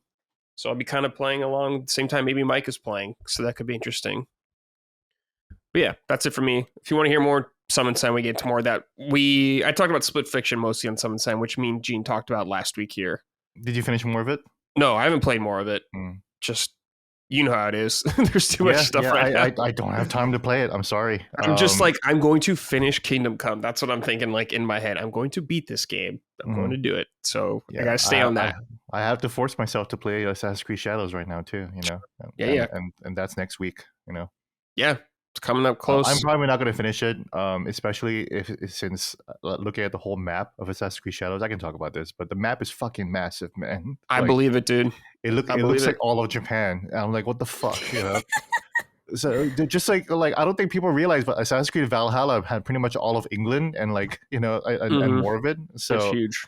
I was like, oh, AC Shadows, I can finish that in a week. And then when I realized, I was like, no, I forgot. This is Assassin's Creed. Like it takes a year to finish these games. It's a long, The new Assassin's Creed. Yeah. The new style of Assassin's Creed. The new style of Assassin's Creed. The new style of Assassin's Creed is basically you're supposed to it's a single player virtual world that you're supposed to live in, and also have all this fucking battle pass crap and microtransactions crap in it. I hate that. Yeah, I hate that. I ranted about that yesterday on Summon Sign. The microtransactions in those games are so bad. It's so bad, and it's of course it's in Shadows. Like this is not like a of course late breaking thing, but it feels gross. It feels gross in Valhalla. You know, I'm like, oh my god, buy this fucking burning horse for $15. I know, it's so annoying. I'm like, that is ugly too. So, like the good thing is that a lot of this shit is pretty ugly, so you don't want it. You know, But so if you want ugly shit, then go for it. And a lot of players do. You know, I see all your creative characters. Oh yeah, a lot of people do. Yeah, they want that ugly shit. I mean, were they like the first company to do the online pass for used games? Like you buy our game used, I don't know. That's a good question. I remember them being like one of the first times I had to buy one. I remember EA did it too. That wouldn't be surprised. I mean, Ubisoft is a fucking company that try to make NFTs a thing in games. So, you know, and they use that with Ghost Recon. Buy our NFT gun. I'm like, what the fuck? Well, all their chips are in on Assassin's Creed Shadows right now, so they got to get as much value out of that game as they can. That's true. Yeah, that's true. They got trouble. That's true. It is the storefront of Ubisoft now at this point. Yeah. Right. Yeah. It is the anchor tenant of the Ubisoft Super Mall, the Mega Mall, right? Yeah. Alrighty. Just a quick thing right here back on the news. Xenoblade Chronicles X joins Tetris 99. So Tetris 99's been around for a while, but going for some reason. Yeah, they're getting they've done this with many games, but they're getting Xenoblade Chronicles X theming. So look forward to that if you want to, or it's a good excuse maybe to go back to Tetris 99. Cool game. And I do like how they support always like little themes and stuff like that. So that's sick. It'll be cool to hear Hiroyuki Sawano's music, because if you don't know, but the composer for Attack on Titan composed Xenoblade Chronicles X, and Xenoblade Chronicles X was kind of like one of his first like big projects, and he said that my work on Xenoblade Chronicles X like defined what my sound is for the rest of for the rest of my career. Like it really helped me define what I'll sound like. So you listen to the soundtrack, it's crazy shit. So I was joking that the music should be on Alarmo, because it's a lot of it is like very like rock heavy, you know. Yeah, I'm kind of surprised there is no Xenoblade on Alarmo yet. It's got to happen. It'll happen sooner or later. It'll happen, yeah. It's got to. They got a lot of stuff they can throw on there still. Okay, dude, like I'd love to wake up to like it's Rhine time, yeah. Like just some of like the horrible like battle phrases. I'd love to wake up to those. Scratch, yeah. I'm really feeling it. Yeah, I'm really feeling it. Get stuck in, like I'm just like what? Stuck in. Fucking British lingo or some shit. Yeah. Oh my god. Let's not lose our heads though. Yeah. You'll love 3, Micah, because they say so much shit in that too. I can't wait. Oh god, one of the girls said every time you win, she goes yippee. And it's like you just hear that so many times. It's like super short, but it's like a really short yippee. Yippee! Like that's the stuff when it comes to play testing. Those are the things I say. Did no one say, maybe 10 more phrases so that they're a little more spread out? Because it's like, dude, once you're kind of meshed with like your party choice, you're not, at least I'm not, changing them around very much. So it's like, no, I heard it's Rhine time probably 2,000 times. Okay. Yeah. And it's like, you could have had him record a few more lines. You simply could have. This is why This is why when I'm grinding in Xenoblade games, and you grind a lot in Xenoblade games, I switch to Japanese. It's just like, I just don't want to understand it at least, So. Yeah. No, that's when I put on Game Grumps. It's like, look, you can have my full undivided attention during story missions, but grinding levels, I'm listening to the football podcast or the barbecue podcast or something. Like, I can't do this. To stress how Xenoblade Chronicles X is like the perfect podcast game,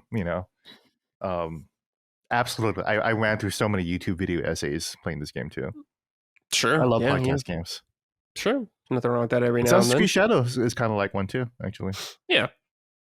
Absolutely. Brad's anti-podcast game. Most of the time. Yeah. If you're like grinding in a game or something like that, I could totally understand it. It's mostly like when I'm like just grinding through a game. Yeah. That's when if you're just kind of doing something monotonous or mindless like that, yeah, I get it. Yeah. But when I'm playing a fucking new Zelda game for the first time, I'm not listening to podcasts. That's okay, tough. Micah? They don't talk in those games, though, all right? The music, Zelda Echoes, the they ambience. were talking. The music, because I haven't heard bongos in a desert level before. Okay, that's right. That's right. Like... How many times you got to hear Aaron and whatever talk about rat dick or like, I don't know, slug shit. I don't know, something. What are the hell, like monkey butts, whatever they talk about. How many times you got to hear that, right? It's always the same. All right.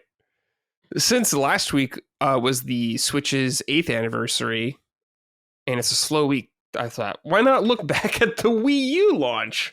Because so many people seem to look back at this system with rose-tinted glasses, in my opinion. Don't get me wrong, there's good software there. The hardware sucks dick, though. I stand by that forever. Sucks rat dick for Micah. So I have a list here of just some of the games that were launch games. So I just want to go through some of them, get some of your thoughts on these.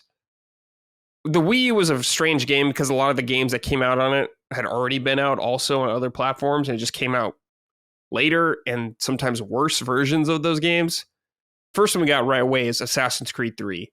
Gene, did you ever play this one? I actually did play. Did you play it on What? Wii U? I don't know why I played all these fucking games on the Wii U, but I absolutely played Assassin's Creed 3 on the Wii U, and I even completed it. I beat the whole thing. Holy shit. Even the fucking homestead missions, bro. The homestead missions. The extra missions where you do it at home, like dude, setting up like the fucking your village in America or whatever like that. Yeah. I loved Assassin's Creed 3 except for like the first 7 hours of like the pacing.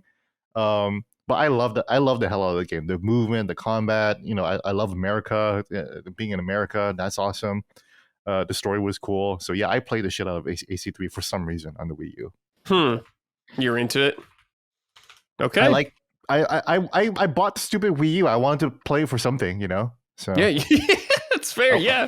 You know, I didn't buy it at launch, but I was like I bought the Wii U for Bayonetta 2 and Breath of the Wild, and Breath of the Wild was not coming out ever, so it was just Bayonetta 2, and so I was like, well, I want to play something on this stupid console, so that's so funny, man. I bought this stupid console, so I need to play something on it. Yeah, so I'll play Assassin's Creed. I was like, fuck yeah, I love Assassin's Creed 3, you know. So yeah, of course. Okay, it's gonna be embarrassing how many of these games I actually played. So yeah. So I'm gonna read through some of these because I don't know. I haven't played a lot of these, but speak up if you've played any of these. Specifically on Wii U. Call of Duty Black Ops 2. Well, I also played Batman Arkham City Armored Edition. Okay, you played Armored Edition? Okay. I did not do the Riddler trophies. I didn't do that, so I'm not that crazy. I did play Call of Duty also on the Wii U. That's because really it's Call of Duty on a every time there's a Call of Duty on a Nintendo console, I always think that's weird and funny and cool. Yeah, I want to play it. Dude, I Switch to Call of Duty. I played the shit out of the Wii games on the Call of Duty games. Oh, really? That's funny. Yeah, Call of Duty 3, where you have to when you want to aim down sights, you have to lift up the Wiimote like this and pretend that you're aiming down sights with the Wiimote. That shit was awful and cool. Yeah. Yeah, dude. I felt like I was playing with a stupid toy that never worked, but it was always fun. So. I hope Call of Duty has Joy-Con stuff in it for Switch 2. Dude, for the mouse control, yeah. Yeah. That'd be dope. So it's the honesty from Gene that he's flat out saying like it was awful. Like he's not sugarcoating it at all. Like I played it and it was ass. All right, and I'm loving this. but it was a thing to play on my stupid console, you know. Yeah. And they were doing the Wii version of it, so that's why I was like, oh, let me see the Wii U version of Call of Duty, and it was like the same thing. So. I definitely remember being Gene like, I don't have much to play on this console. I definitely remember feeling that. When I had the Wii U for a while. It's like, okay. Well, and that was kind of the tough spot that I was in at that point in my life, being like very broke college kid, was there's not much to play on this console, and I refuse to buy Assassin's Creed 3 for it. Okay, I'm playing that on Xbox. You're not playing that on this fucking thing. But it's like, yeah, there's not a ton to play, and at these prices I can't justify playing it here, you know. Like, no, I'm not playing the Arkham games over there. Are you crazy? No. Like, if I'm gonna buy that game on my $8 an hour salary, then we're going to play it like the best way possible. And so that was a weird time for me because I did want to use the Wii U a lot more, but I truly could not afford to game like over there. And if I wanted the best experience, right? I was like, this is not happening. No, it was not the best experience. Definitely not. No. All right. Let's see. We had Skylanders Giants, Transformers Prime, Wipeout 3. I didn't know it was a launch game. Disney Epic Mickey 2, The Power of 2. I have this on Wii U and I've never touched it. I did buy that too. I never played it. That's funny. So funny. EA Sports FIFA Soccer 13, Tekken Tag Tournament 2, Wii U edition. Gene, do you have any experience with this? I did not buy that one. No. Okay. I bought Mass Effect 3 on the Wii U. Oh, you did? That's so funny. Because I want to see if the Wii U pad. I forget if it did anything, but I want to see if the Wii U pad did anything. Probably not. The Galaxy map. It wasn't that interesting, you know. Yeah. What else did I play on this list? Ninja Gaiden 3, Razor's Edge. I also played and beat that too. Oh, you beat it on Wii U? I need to finish that game. I've never finished it. I know, because I played Ninja Gaiden 3 and I was like, oh, this sucks ass, right? It was the worst Ninja Gaiden 3, but I was like, oh, I never played Razor's Edge, the allegedly better version. So I was like, all right, well, I might as well play on the Wii U. It was awesome. Really good. Cool. Really good game. Okay, cool. Yeah, I'll have to get through that then. I'm not going to play on Wii U, though. Sorry. Yeah, don't play on Wii U. No, play it on Wii U, Brad. Hook up the Wii U. All right, do if have you my do Wii U that, still. It's on the Switch actually. You can just buy it on the Switch. damn it. Yeah, I already have them all on PlayStation already. I was gonna say like I'll finally play Tokyo Mirage Sessions FE on Wii U if you were gonna do that. No. But I did put like the sensor bar and all that shit away because I was like, get out. Yeah, if I'm busting out the Wii U, it's like out of desperation. There's no other option. That's when I'm doing it. I'm not doing like an EMP hit the United States. Exactly. And the only device that wasn't affected was the Wii U. Yeah, exactly. It's dire times. If I have to get that out, I'm not happy about it. I'll be happy. I'll be like, hey, it still has Xenoblade Chronicles X. Still does. Just the worst version, but I'll play it anyways. Just the worst version, yep. Yeah. I'm still fucking addicted to that game. I'm actually thinking about emulating it too. You're just losing it. Well, just so I can turn on cheats, so I don't have to like grind anymore, and it'll just be like because the game doesn't have New Game Plus, so it'll just be fun to play it all the way through without having to worry about any of this shit. But gotcha. Let's see. We also had New Super Mario Brothers U, which is like the game everyone played. Everyone played that. Everyone bought it's fun. Nintendo Land was a pack-in game with the black Wii U. I think it was a 32 gigabyte one. I had that. It was okay. Wii U, yeah. It was all right. There's some kind of fun stuff on there. Yeah, it's cool. Yeah. Sing Party, nothing about it. Sonic and All-Star Racing Transform. Gene, you like these games, right? Yep. I didn't play this one though. Yeah. Let's see. Warriors Orochi 3 Hyper. Okay. I feel like I played. I feel like I bought this digitally. Yeah. Oh, did you? I never played it though. I always just buy Muso games and I don't play them. That's fair. Yeah. I thought this was like One Chamba for a second. And I was like, do they have that on Wii U? But that's different. Darksiders 2. So I like Darksiders 2. I didn't play the Wii U version, but I liked it on PS3 and Xbox. It was a sick game. I didn't play this one. No. It was good. It was my favorite Darksiders game. I mean, Assassin's Creed 3, ESPN Sports Connection, Just Dance, Rabbids Land. I don't know what that is at all. What the hell is Rabbids Land? I don't remember that. I don't remember this one. Rabbids. Oh, this looks like a Mario Party Rabbids kind of game. Looks like maybe. Man, that's when they were like putting Rabbids in everything. The Rabbids Minion Gold Mine. Your Shape Fitness Evolved 2013. Nope, never played that. I assume it's an exercise game. Zombie U, cool Wii U game. One of the more interesting launch games for sure. Yep, for sure. Scribble Knots. Isn't that like the company or like the game that killed THQ or something like that? I'm trying to remember. I think with the tablet.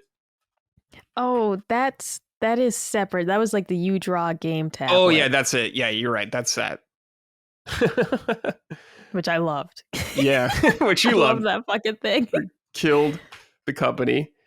Game Party Champions. This looks like a Connect game, honestly, when I'm looking at his screenshots here. So that's an easy skip. Then we had Batman Arkham City Armored Edition. So not really that sick of a launch lineup, I would say. Pretty weak. No. Pretty weak Nintendo there. But yeah, we all know what happened to the Wii U. It had suffered a terrible fate and has died. But it gave us a Switch, so I guess it worked out in the end. So one of the worst Nintendo launches, in my opinion, for software that I can think of off the top of my head. Even when like N64 had 2 games, at least they were still bangers. Yeah. Wii U was tough, man. We make fun of Colin, graduating from Nintendo all the time or moving on from Nintendo, but it's like Nintendo lost. Me too, during me too during Wii U, I was pretty much tapped out of Nintendo. I only bought it because of sheer loyalty and curiosity, and of course Zelda. I was like, well, as long as they keep making Zelda, I'm always going to be tapped into Nintendo, right? Right. And fortunately, they knocked it out of the park, and they kept knocking it out of the park ever since 2017. But yeah, it was real touch and go, and there was a whole generation where I was just like, yeah, I don't know about Nintendo. I'm playing Assassin's Creed 3 on there, Yeah. like what does that say about the console's health when I'm resorting to finishing the fucking homestead missions on Assassin's Creed 3? I know. Yeah, weird times, man. It's like being an Xbox player, at this point, and. Not make it. I'm just saying, it's like being an Xbox player, and you're like, all right, well, I'm playing Monster Hunter on the Xbox. Yeah. It's not No, exactly a yeah. special experience, but at least I'm gaming. Yeah. Well, and because one of the rare wins for the Wii U, in my opinion, was the Pro Controller, which they dramatically improved with the Switch Pro Oh my Controller. god, yeah, But it's so much better. but the Wii U Pro Controller was like, all right, this is the closest I'm going to get to a semi-normal controller. And I actually was quite pleased with it. That was Like, that was huge. something I said, good job, Nintendo. It was incredibly like feather light, like a children's toy. Like, that was like my biggest issue was it was like, dude, this thing weighs like as much as a sheet of Oh, paper. cheap. The battery life was also like 1,000 years too, so that was awesome. Right, like, so I gave them like a lot of props for the Wii U Pro Controller. It's like, this is one really good thing you did, and you dramatically improved it with the Switch Pro Controller. But looking at this list of games really is like, aside from not having the money at the time, no, I was not clamoring to get a Wii U at launch. I was perfectly fine to wait until I think like the following years when I picked one up, and it was a-okay. There still wasn't a ton on it that I was amped to play, but it was kind of like, well, yeah, I mean, I want to support the console and whatever, and like the little Cat Mario game, sure, whatever. And dude, man, it's just looking at this list is fucking sad. Yeah. This is sad. Yeah. And it's hysterical to look back and say like the most positive thing I can say about the Wii U was that the Pro Controller was pretty cool. I will say I like the Wii in the sense that it had Virtual Console still. I was very happy about that. And I thought the Miiverse was actually pretty funny with people drawing shit everywhere. I missed kind of stuff like that. Yeah. Yes. But yeah, that was a whole scene, right? Especially like, because you'd see like the posts online, like what people would draw like in Splatoon. Yeah. There was one of them where the dude was like, went to the bathroom and like forgot my phone, help. Like I'd see like little posts like that. Yeah, that's funny. That stuff was cool. I hope Nintendo kind of does something fun like that for Switch 2, but I doubt it. It'll probably just be very basic like Switch was. Okay, let's end the show with some questions from the audience. I post a thread every Sunday on our Patreon calling for your guys' submissions. So if you would like to write into the show, keep an eye out there. All right, this is from Publix Chicken Tender Sub. What's up, Brick Punchers and Mushroom Eaters? Quick question. What is your favorite Nintendo controller? Thank you for making my day better. All right, Gene, let's start with you. Favorite Nintendo controller? I'm really glad Micah gave a shout out to the Wii U Pro Controller. I'm not saying that's my favorite, but she's correct that it was a good. Like I completely forgot how special that was. That was the first time they did a quote unquote normal like controller, the normal modern controller, right? They've never actually done that before. Right? Yeah, they only had like the classic controller for Wii and stuff like that. That's right. Yeah. But it wasn't like for mainly new games. I mean, you couldn't use that for every game. You still needed the Wiimote to interact with the Wii, right? So that was always cumbersome. So, but you're right. You're right that the Switch did have a classic controller though. So that was kind of like the first iteration of like a modern controller, but the Pro controller refined it. Yeah, and then. The best controller, of course, is the Switch controller. Although I have the best feeling in your hands, it's a GameCube for sure. Yeah, feeling in your hands. Yeah, it's like they molded it around your fingers. You know, the way the R trigger would wrap around your index, just the way the handles felt. You know, just all bulbousy and round. You know. Yeah. The C stick, it was very precise in its movements. You know, the 8 different directions. That was always really cool. Worked well in Smash. Yeah, and even the little Z trigger was distinctive and everything, and like the big ass A button. I love that. I love the big ass A button. Huge A button, yeah, and the tiny B button, yeah. Yeah, but it all worked for some reason, you know. Yeah. It worked beautifully for games that they made the controller for, like GameCube, like Metroid Prime, for example, right? Yeah. But yeah, I think overall the Switch Pro controller is just simple and it's elegant. Doesn't do much. It's a boring answer, but it's a controller I would like them to keep making. So yeah. What about you, Micah? Yeah, I'm with Gene. I did really like the GameCube controller. I thought it was closer by, but it's not. I have an orange one and it's like fucked off, 20 feet east. So I can't reach it from here. It's not that far. The room's not that big. But anyways, and I did love that controller. And they degraded weirdly though, right? Like you go to a friend's house, those would be the ones where it's like the analog stick is like half chewed away. Yeah. And it's like what happened to these controllers? Like something strange that they were made out of.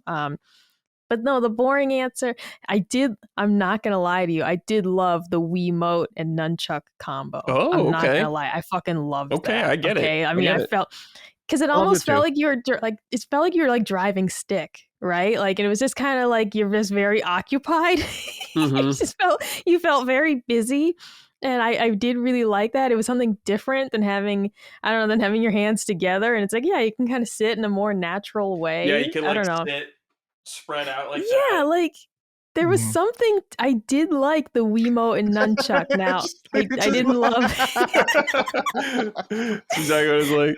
For audio listeners, it looks like Brad was skiing. That's So it looks like playing Wii. Yeah, I didn't love the motion controls, but I did like the Wiimote nunchuck combo. Definitely not my favorite, though. The Switch Pro Controller is the favorite. It is the boring answer, but the reason why is simply because when you are holding this object for hundreds of hours, the number one thing is just comfort. And that controller is very comfortable to hold, period. And it just works really well. Great battery life. I have no issues with it. Actually, my original Switch Pro Controller has started to have some issues, like I don't know, very noticeable input lag. And so I had to switch to my secondary Pro Controller finally, right? But it lasted this long of heavy use. So I gotta say that one. I have my Xenoblade Pro Controller right here, which is beginning to squeak now. No. The left thumbstick squeaks because I've been grinding so hard, so I've actually had to switch to another controller to use it. But you're right, Micah. I love the experience of holding the Wiimote and the nunchuck was so unique, and it really felt like I was literally strapping yourselves into like an experience. You're like, okay, it's Wii time. It's Wii time. I'm gonna sit on the couch and we're gonna play the Wii, and I'm gonna be engaged in this activity for the next hour or so. Right? That was always fun and unique. The thing about video games though is that I don't like being aware that I have a controller in my hand. You know, when I play a video game, I don't like to be aware that I even have a fucking body. You know, I don't want to be attached. I'm trying to escape into the game, so I don't want to have any kind of body awareness. I just want to sit and move the picture with my fucking mind and my thumbs. You know. And that's why, you know, the boring answer, which is just a regular controller, is the best because it's the only way where I actually forget that I'm a living human being trapped in a flesh bag or whatever, you know. No, Gene, like that's a super important point because it's not a bad thing that Nintendo wants each of their consoles to feel like a unique and different experience. That's not a bad thing. However, when it comes to the peripherals that we engage with, comfort is king in terms of not feeling clunky, not taking you out of the game in that sense, especially. Just give me incredible experiences that I can only play here, but give me a normal controller to play those games with. Right. Because that really is where Nintendo is king in terms of the exclusives. Like, yeah, you can only play this here, and it's really worth it. I swear, it's really worth it. But it is like handing someone like the Wii U gamepad. It's like, hey, this is a really cool game. They're like, okay, and it's like, but you got to play with this, and it's like, oh, Yeah, you don't even want to fucking play it. Yeah, I get it. For me, comfort-wise, I agree with you guys. The Switch Pro controller is very good, and I'm a big fan of it. My personal favorite controller, though, is probably the Super Nintendo controller. I just love that controller. Something about it when I hold it in my hands just feels right, feels comforting to me. I don't know. I wish I could play all 2D games with that controller. I'm such a big fan of it. So shout out Super Nintendo controller. You were delightful. All right, this is from Elon Chan. Hey, Punchers.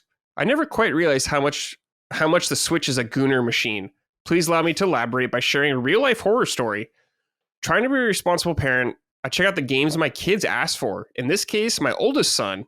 he had wishlisted a game called Tribal Hunter. When I looked it up on YouTube, I was unable to look away from the horror show in front of me. Now, don't get me wrong. I'm a pervert like any red-blooded American. He wishlisted it. Yes, but I did a spit take when I saw the game my kid requested had blatantly inflation and feeding fetish incorporated throughout the game. Please, I invite you to search it up for a good laugh. I'm sorry, what is it called again? Tribal Hunter. Tribal Hunter. I did look this game up. I did look this game up. It's fucking strange. I'm watching it right now. Yes. This is weird. Do you guys think the Switch 2 will be another Gooner machine? Also, what are your most unintentionally Gooner games you guys have played? Laces out. Yeah, this is like a game for fat fetish and like feeding animals stuff. It's very disturbing. Oh, wow. I was like, no, this isn't that bad. I'm looking at the background and I see all the fat furries. I'm like, oh, no. Yeah. Like your character gets fat in it and it's the face he's making when he's inflating as well. Like there's just a lot to this. Yeah, I think that game should be deleted. Delete it. But it's one of those things of like, it's such a gray zone because you're like, well, there's nothing like inherently sexual about that. It's simply that some people make that they know what they're doing. Well, there's exactly. a mission called... they do, but like there's a mission called Ass Shove where during Munch's training sequence with Master Sifu to unlock size 6, Sifu plugs an air pump's hose up Munch's rear and begins pumping him with air through it. Good okay, Lord. Now that's inherently sexual. That is counter to your point, Micah. I was just going off the trailer. I was going purely off the trailer and saying like you could excuse this because it's really weird, but it's technically not. There's no nudity. Attack of the 50-foot whatever. This is all fetish stuff. Hey, Elon Chan, I'm going to advise you to give your son a stand down and not an unwish list this game. Wishlisting a game like that and fetish game. Your son wishlisted it. It's crazy. That's a whole new level of like, hey son, I found all these Playboys under your mattress. Type of thing. Like that's like Gen X shit, like older millennial Gen X shit. Like, hey, what are these porno tapes that I found? Or what about your internet search history? No, what are you fucking wishlisting on Steam? Yeah. Please let it be Switch normal. Even. Yeah. Oh boy. I did not think about that. Yeah, I definitely think Switch 2 will be another gooning machine. Of course, there's gonna be plenty of gooning going on there. What's the most unintentional gooner game you guys have played? Can you think of anything? Where you're like, whoa, I didn't know what I was getting into. Literally, there is something, but I don't have my games in here. Damn it, I put all my games. I am thinking of, I did play something and I was like, oh, I didn't know it was going to be like that. Like there was some game I bought and I was not expecting it to be so boobalicious, I guess you could say. And I remember just being like, oh, I didn't know it was like that. And then I was like, well, I bought it. Yeah. So I'm going to play it. But I can't remember which. It wasn't Shining. It might have been Shining Resonance Refrain, which I actually really love that game. But it got weird at certain points where I was like, I'm a little uncomfortable playing this. But I don't feel like that was the one. But there was something. I definitely did buy some random game. And then I was like, oh, shit. This was made for men. This is not made for me. Right. It's weird because like Dragon's Crown comes to mind. It's like I knew what I was getting into with that game, but I wasn't playing it for that reason. I was like, oh, sick. Yeah. Cool Vanillaware beat 'em up, but it's like Gooner Paradise, which is fine. I remember Nier 1, Gene, threw me off because I didn't know about Kanye's outfit in that game. Oh, yeah. And I was like, oh. I was like, oh. Yeah, Kanye just kind of comes out of nowhere. Yeah. Yeah, you don't expect that at all. I was like, all right, well, this is what I'm into now. I guess it's Xenoblade Chronicles 2, honestly. Dude, unintentional Gooner game. I had no idea either with that game. You're right. I knew that the girls were hot and booby, so that I was okay with that. And I don't think the Gooner stuff is that bad that it overtakes the whole game. But there is like a long section. There are like big sections that are pretty Goonerish that I wish weren't in the game. So. Yeah, It's that shit and all the field skills is the reason why I don't outright recommend 2 to everybody. You know, it's like no, you should start with 1 or 3 first. So. But yeah, what other Gooner games? I don't know. Dragon Crown is a good one. I wish it wasn't as Goonery as it is. 13 Sentinels, Aegis Rim. Oh, dude, yeah, it's right. Yeah, because you're like, oh, this is a visual novel, and it's about the future, and it's about like the 80s and about society in Japan, and then all of a sudden they get into the mechs, and then they just become completely naked. Yeah, and like sexual poses and stuff. I haven't played it. And the way they have to fucking sit in the mechs, it's like doggy style with like the girls are like bent over. It literally looks like the fucking Segway in the South Park machine, the one that fucks you in the ass and fucks you in the mouth at the same time.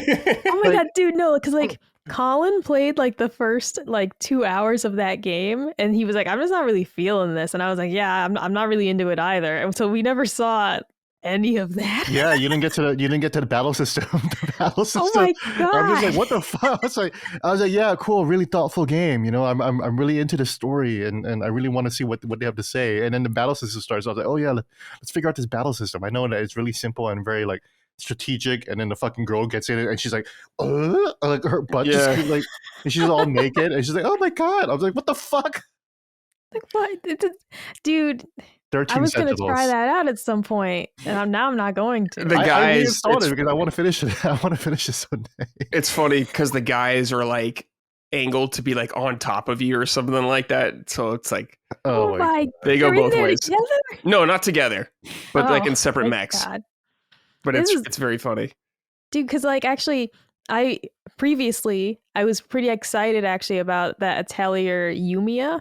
Mm-hmm. And I was like, oh, I think I'm going to check this out. I am officially off the wagon for that game because it has clearly become, as I told Colin, a show me your butt game. Because I knew that when I went on the website and it was like a prominent photo of her big old butt. And I was like, okay.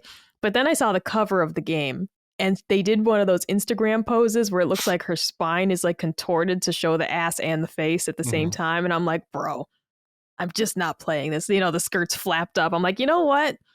I'm not buying this. It's not for me. Like, men have at it. But like, same with Atelier Ryza, which was like just a thighs. Everybody loves thighs. And I was like, but is it a good game?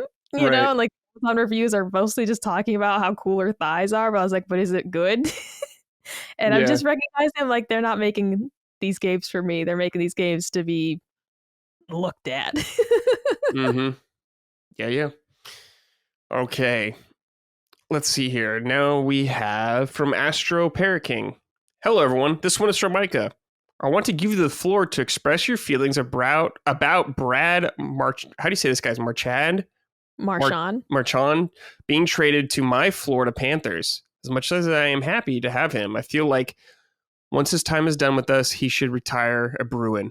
Have a all Marchand Panther jerseys are sold out type of day. Yeah, I'm fucking sad. Like, so I've been really unhappy with Bruins ownership ever since they fired Jim Montgomery. This is just the paramount example of no matter what goes wrong, Sweeney and Neely will stay. They'll fire any coach, they'll trade any player, but like these guys just are immune, okay? And I was livid when they got rid of Jim Montgomery. I felt like it was a huge mistake. I think it's still a huge mistake. I think their play this season reflected that. We really did not give him enough of a chance. He had an excellent season last year, and we had a little bit of a soft start. But like, look, when you look at the players we've lost the last couple of years, Bergeron, Krejci, like, I just don't know what you expected for the start of the season, first season, like without Bergie especially. And so it was a huge letdown for them to fire what I felt like was a really... Okay, before Jim Montgomery, they fired Bruce Cassidy. You know what Bruce Cassidy did? He went and won a fucking Stanley Cup the next season, okay? Damn. And it's just like... And shout out to him. I love Bruce Cassidy, always will, because I think he's like one of our greatest coaches we had. But it just is like when it comes to Bruins ownership and like leadership, the management level no change. It's so different from the NFL where they will like hire and fire GMs and shit like that, like crazy. But yeah, so I'm very upset. I could talk about this for a while, but I'm very upset. I really do feel though that it would be excellent for him to like go win a cup on a good team, sign a 1-day contract and retire with us. He did not want to go either. That's a very key thing that I'll always respect about him is he said he wanted to stay. And so I'm sad. They got rid of a lot of my favorite players. I'm really like hurting right now because the team that it's like you don't even recognize them anymore. They got rid of some really important guys. And I'm excited to see where it goes because I can only say I hope it works. I hope it's worth it in the end. But I look at the roster now and I'm like, I don't even recognize some of these names. I'm going to have to learn about these people. So it hurts. Yeah. It's a letdown. It's a rebuild. And we'll see how it goes. But I hope he has an excellent... This might be his final season. Rumors say that maybe he has like a long-term injury and this is kind of his last chance at the Cup. He was the last player on the team, I believe, from our 2011 Stanley Cup win. So that's part of the hurt is just always hoping that the remnants of that team would get one more cup, you know? And we never did. So now it's completely refreshed and all of them are, you know, either retired or traded or whatever. So yeah, good luck to Brad Marchand and the other players we traded. But I'm very sad. Yeah. Yeah, Micah's coping right now. Give her some time, guys. Dude, it sucks. It's like the only thing I can say, like I'm really excited about the Pats this upcoming season. Made a lot of changes there, of course, too. New coach, new QB. Like I'm really excited about them. But it's just funny because the Bruins were my cope when the Patriots were bad. And now like the Pats are not, I'm not saying they're going to have a banner year or anything, but now the Pats are going to be kind of my cope while the Bruins are no longer like the really good team. And of course the Celtics, I mean, won the championship last year. I just am not a big basketball fan. So yeah, I'm not doing well. Yeah. Okay, this is from Crapton Bacard. Hey Punchers, what's everyone's history with Metroid and how excited are you for Prime 4? When I was a kid in the 80s, the original Metroid scared me. And later when I got an SNES, I thought Super Metroid was too hard. I was young and not great at those types of games yet. However, I was pretty intrigued by Metroid Prime because Nintendo did such a great job converting Mario and Zelda to 3D. I decided to give it a shot. I absolutely loved it back in the day. I never got a chance to play Prime 2 or 3 though, but I'd really love if they ever remaster them. I thought Dread was awesome, and the recent Prime remake was absolutely phenomenal. I'm beyond excited for Prime 4. Now, Micah, I don't think you have any experience with Metroid, right? Not your type to game at all. Okay. No. But Gene, I know you like Metroid. Where'd you start with Metroid? Back in the 80s. Back in the 80s? I agree with Mr. Captain Picard.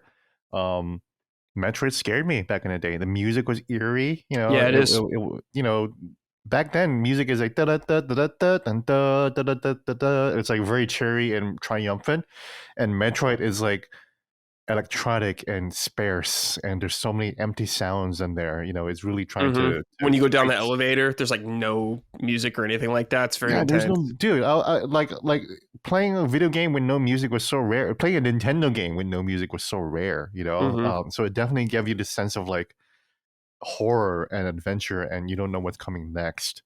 I played Metroid 2 on the Game Boy. This rich kid in my neighborhood had it, and I just went over to his house to play it all the time. And I just never owned Samus Returns. But that was even scarier. That was an even lonelier adventure with even stranger music, you know. And then Super Metroid, my God, Super Metroid is a Chrono Trigger of Metroidvanias. You know? Yeah. It's what I call. I feel like it was the first game I played that I could call perfect, where everything about it was just perfect. The story, the pacing, the powers that you get, the controls and the platforming and the world design was just perfect. The fact that it had audio talking at its intro. Yeah. Super Metroid was massive. It was like the first 16 megabyte cartridge, you know. It was like the biggest game. It was like the biggest Nintendo game of all time at the time. So it was a huge event. And then I loved Metroid Other M. despite its bad reputation. Mm-hmm. That was the one made by Team Ninja of Ninja Gaiden and Neo fame, and I love the combat system. I know the story was all fucked up, but the combat system was really fun. And it tried to mix the first person shooting with like a more Ninja Gaiden type of character action combat. And I wish they would reiterate on that. And that's why I like the Metroid Dread and Samus and the Metroid 2 remake that Mercury Steam did, because they added a parry system for Samus. And I love that. That makes the combat just a little bit more engaging and dynamic and more action heavy, as opposed to just blip, blip, blip, blip, you're just shooting and pointing and shooting all the time, you know? Yeah. So it creates a real good dance in the combat. Metroid Prime is just phenomenal, you know? Yeah, when I played Metroid Prime, I was like, oh, they did it again. It was exactly like Picard said. I was like, oh, they did it again. They successfully transferred Mario and Zelda to 3D, and now Metroid, you know, beyond all reason, they made it a first-person shooter, and it's completely different from what Halo was like. Even control is different from Halo, and holy shit, the platforming is actually good. Yeah. Compared to like Half-Life platforming was terrible, you know? Yeah. Half-Life is obviously a monumentous game, but it didn't figure out platforming. Metroid Prime, every time you jumped, the camera angle would slightly tilt below and like a slight like 70-degree angle. So every time you jump, the player would always see where they're jumping towards. And that was a huge deal in making platforming so much easier. And the clambering too. The climbing around like a fucking immersive sim game, you know, like you're a Deus Ex or something. It was awesome. Yeah. Or Dishonored, you know. Yeah. So what else was there? You should play Prime 2 or 3. I really hope they re-release those two. Yeah. A lot of people say they like Prime 2 better. I get that. I think Prime 3 is better. Yeah. I don't remember loving Prime 2. I thought it was fun, but I remember liking 1 and 3 more. Yeah. But I need to replay them. I haven't played them since I need to replay them too. I don't want to say that 2 is bad, and it was also, it was obviously very good, right? Yeah. But I remember liking 3 more, because even though 3 does start off with like a Halo-y, oh my god, you know, everything is on fire and there's so many people. That's only like the first hour and a half. The game gradually, the game is actually trying to tell an interesting story, and the game gradually isolates Samus completely, and it goes across several planets. So that's cool. We've never had that before in a Metroid game, of traveling between planets. It's always one planet. Right. And now it just felt like, okay, well, here's Samus traveling across various planets all by herself. Really, really interesting. So yeah, I can't even. God, it's been so long since we saw that clip from Metroid Prime 4. There's barely anything. Might see it next month. Oh my god! What if we see it next month? Yeah, we probably. What if they don't though? Like, what if they? I would be disappointed, Micah, but not surprised, I guess. It's been so long since of not seeing Metroid Prime 4 that I'm already used to not seeing it. That if I don't see it, I'm like, okay, well, that's life for the last 5 years. So yeah, what are we gonna complain about? It's like complaining about Silk Song not showing up. It's like, at this point, Hollow Knight fans, I would just forget about it and just like be like, yeah, Hollow Knight was a good game. I loved Hollow Knight. For me, Metroid, I remember playing one when I was young, very young, and just it was very difficult for me. Like, it's still a pretty hard game, but it's hard. It was a hard ass game. I remember at the time, I just didn't know where I was going or anything like that. I wasn't used to games like that necessarily outside of like Zelda. And I played some with 2, which was fine, but it wasn't until like Super Metroid and the Game Boy Advance games that I really fell in love with Metroid. I think those are the games that really clicked with me. And since then, yeah, I've been a big fan of Metroid. I've pretty much played all of them. So I'm very excited for Prime 4. I can't wait for it. So we'll definitely be talking about that on this show plenty. And Colin might play it actually too, which will be interesting. He's been talking about it. So we'll see. But it might happen. So that could be cool. All right. This is from Nick Lacretta. What's going on, Bricked Up gang? I am largely unfamiliar. Yeah, Mike is bricked up right now. I'm largely unfamiliar with that little pink sucky boy Kirby. Yeah, the cock ring king right here. Yeah. So. Jesus Christ. I am largely unfamiliar with the little pink sucky boy Kirby. What are your personal experiences with the franchise? What games are worth checking out in 2025? Do you see him being part of Nintendo's future plans with a new entry on Switch 2? Yeah, there's going to be Kirby games. There's going to be Kirby games, yeah. There will always be Kirby games. Yeah, I played Kirby back in the Game Boy. Me too. I was obsessed with Kirby. I was like, "What the fuck is this character? He looks when so he was cute." white. When he was white, yeah. Yeah. They pink washed him. You know, They pink washed him. Yeah. I'm glad that they made him pink. White. Yeah, he looks great. He looked too much like a Boo, right? Yeah, that's probably why. Yeah. Well, maybe one reason why. Yeah. So when he moved to the NES for Kirby's Adventure, or whatever the fuck that was called, there's so many Kirby games. Yeah, there's a lot of Kirby. But when he moved to the NES, he became pink, and I played the shit out of the NES game. I haven't played every Kirby game, but I try to play as many of them as I can. And I don't know. Micah has some good Kirby Dream Deluxe is the one, right? But Forgotten Land on the Switch is excellent too. So. Yeah, I was going to say Return to Dreamland Deluxe, I do own. I didn't finish it. I was probably 75% of the way through it when something else came out. But it's a game, it's just a little cute little platformer. So I'm going to get back to that at some point and finish it. But I do highly recommend that. I recommend Forgotten Land. It's very different. Yeah, it's very good.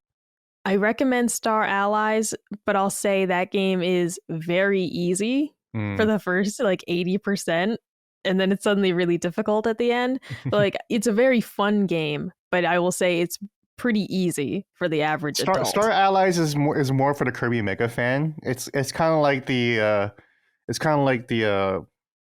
Marvel vs. Capcom Ultimate Edition of Kirby games, Yeah.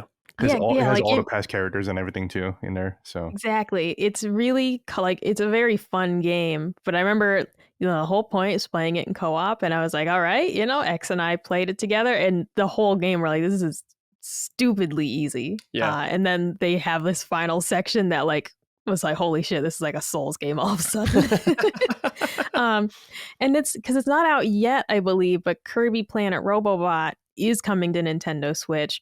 I wish it was Kirby Triple Deluxe. If you have access to a 3DS, Kirby Triple Deluxe is not a hard game to find. It's not expensive. You can get a used copy on GameStop for less than $30. You can get a new copy for like $30. So Kirby Triple Deluxe, I do recommend if you have a 3DS. I wish they'd bring it to Switch. But Planet Robobot is coming, and I do like that game as well. I always will champion Triple Deluxe as my favorite of the 3DS titles. But Planet Robobot was good. It was very fun. I would recommend the Switch version when that comes out. And of course, Kirby's Dream Course. It's just a great, if you're looking for an old school game to play, because that they put that on the SNES Mini. But is that on Nintendo Switch Online? I don't know. I would hope that it is. But I fell in love with it on the SNES Mini, as I called it, and Colin gets really upset. I fucking loved Kirby's Dream Course. It's so good. But that's another really fun game. I don't know if it's on Nintendo Switch Online though. I've never looked, so mileage may vary on actually being able to play that one. Yeah. I agree with you guys. Forgotten Land, great game. One of the best Kirby games in my opinion that I've played. I loved Kirby Superstar on Super Nintendo when I was growing up. That was one of my favorite Kirby games because it had co-op as well, so you could play with a friend. I actually really liked Kirby 64 at the time. I have no idea if it's good or not, but at the time I thought it was really fun. So, and even cute games like Epic Yarn were fun to go through. They're incredibly easy, but they're just fun to go through. But most Kirby games are incredibly easy, but they're still very jolly, and you can have a good time going through them. They're delightful. So shout out our little Pink Puff, the strongest guy in the Smash universe. Okay. Have you guys seen have you seen the picture somebody drew? It's like Kirby sucking the milk directly out of a cow's udders, from a distance. No. It's fucking horrible. That's really funny. Yeah, I saw that last week. Here, let me show you this picture, Micah, of this character. This is Kerbo. I like Kerbo. This is from a Flash animator. But this is his version of Kirby. I just like the way he looks. Cute little Kerbo.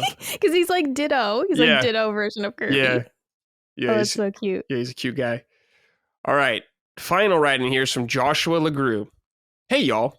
I know we've talked some about how everyone feels about emulation of classic games, but I wanted to ask, how do people feel about the repos? I myself have some just because of the high cost of some games, and it allows me to play them on original hardware. Of course, I would never try to pass it off as legit in a sales situation. What are everyone's thoughts?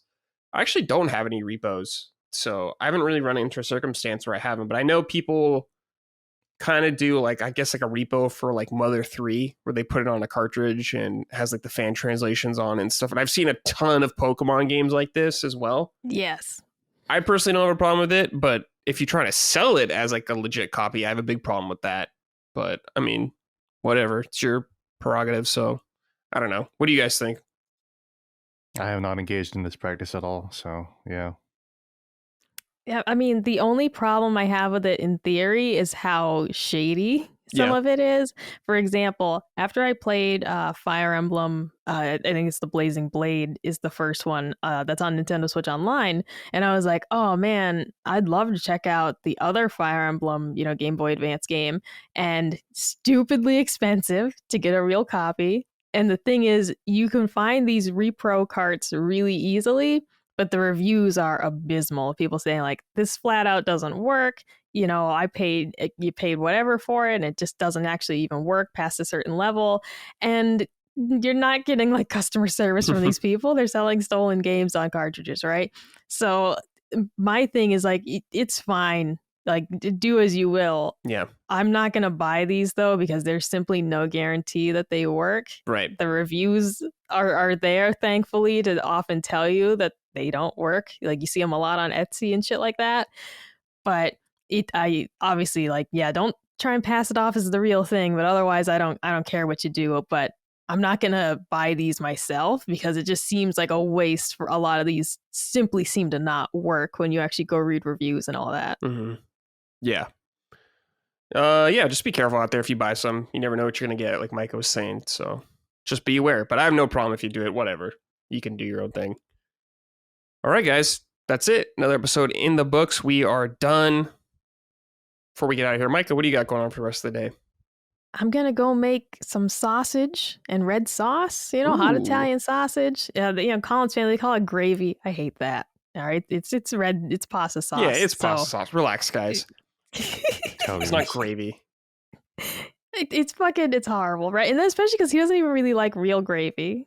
So it's like it's just a disgrace. But that's what we're having for dinner. I'll boil up some rigatoni. Cool. I got some Texas toast in the freezer. Ooh, so nice. It's pasta night. Hell yeah. Gene, what do you got going on? Assassin's Creed Shadows. Yeah. Just chipping away more at that. That's about it, pretty much. Yeah. Cool. Gonna start writing my Xenoblade Chronicles X review. It'll be glowing. Spoiler alert. I actually think it's my favorite game of the series now at this point. Cool. More than 1 and 3. Not my favorite story, but the game itself again. Cool. Awesome. All right. Yeah, I'm just gonna play Monster Hunter probably tonight. Get prepared for our shoot later on. All right, everybody. What shoot? We're gonna do a spoiler cast on Monster Hunter. Oh, okay. I thought you were doing like a photo shoot or something. No. A very tasteful Monster Hunter boudoir shoot. It'll be very classy. Yeah, right. Like modeling like lingerie or whatever, Monster Hunter underwear. Yeah. He's launching his only Brad's account. That's right. That's right. All right. We're going to get out of here. We'll see you next week, everybody. Thank you for watching and listening. We appreciate it. We'll see you next time. Goodbye. Bye. Punching Up, a Nintendo podcast, is a product of Last Stand Media and Colin's Last Stand LLC and is proudly recorded in the USA. The show is written and hosted by me, Bradley Ellis. My co-hosts are Gene Park and Micah Moriarty. The show is edited and produced by Dustin Furman. All of Last Stand's theme music is by Ramon Narvaez. Punching Up, along with the rest of Last Stand's media shows, are fan-funded on Patreon at patreon.com/laststandmedia. The following names are at the producer level on Patreon, our highest tier, and we're grateful for your kind contributions and generosity to our independent endeavor. Thank you.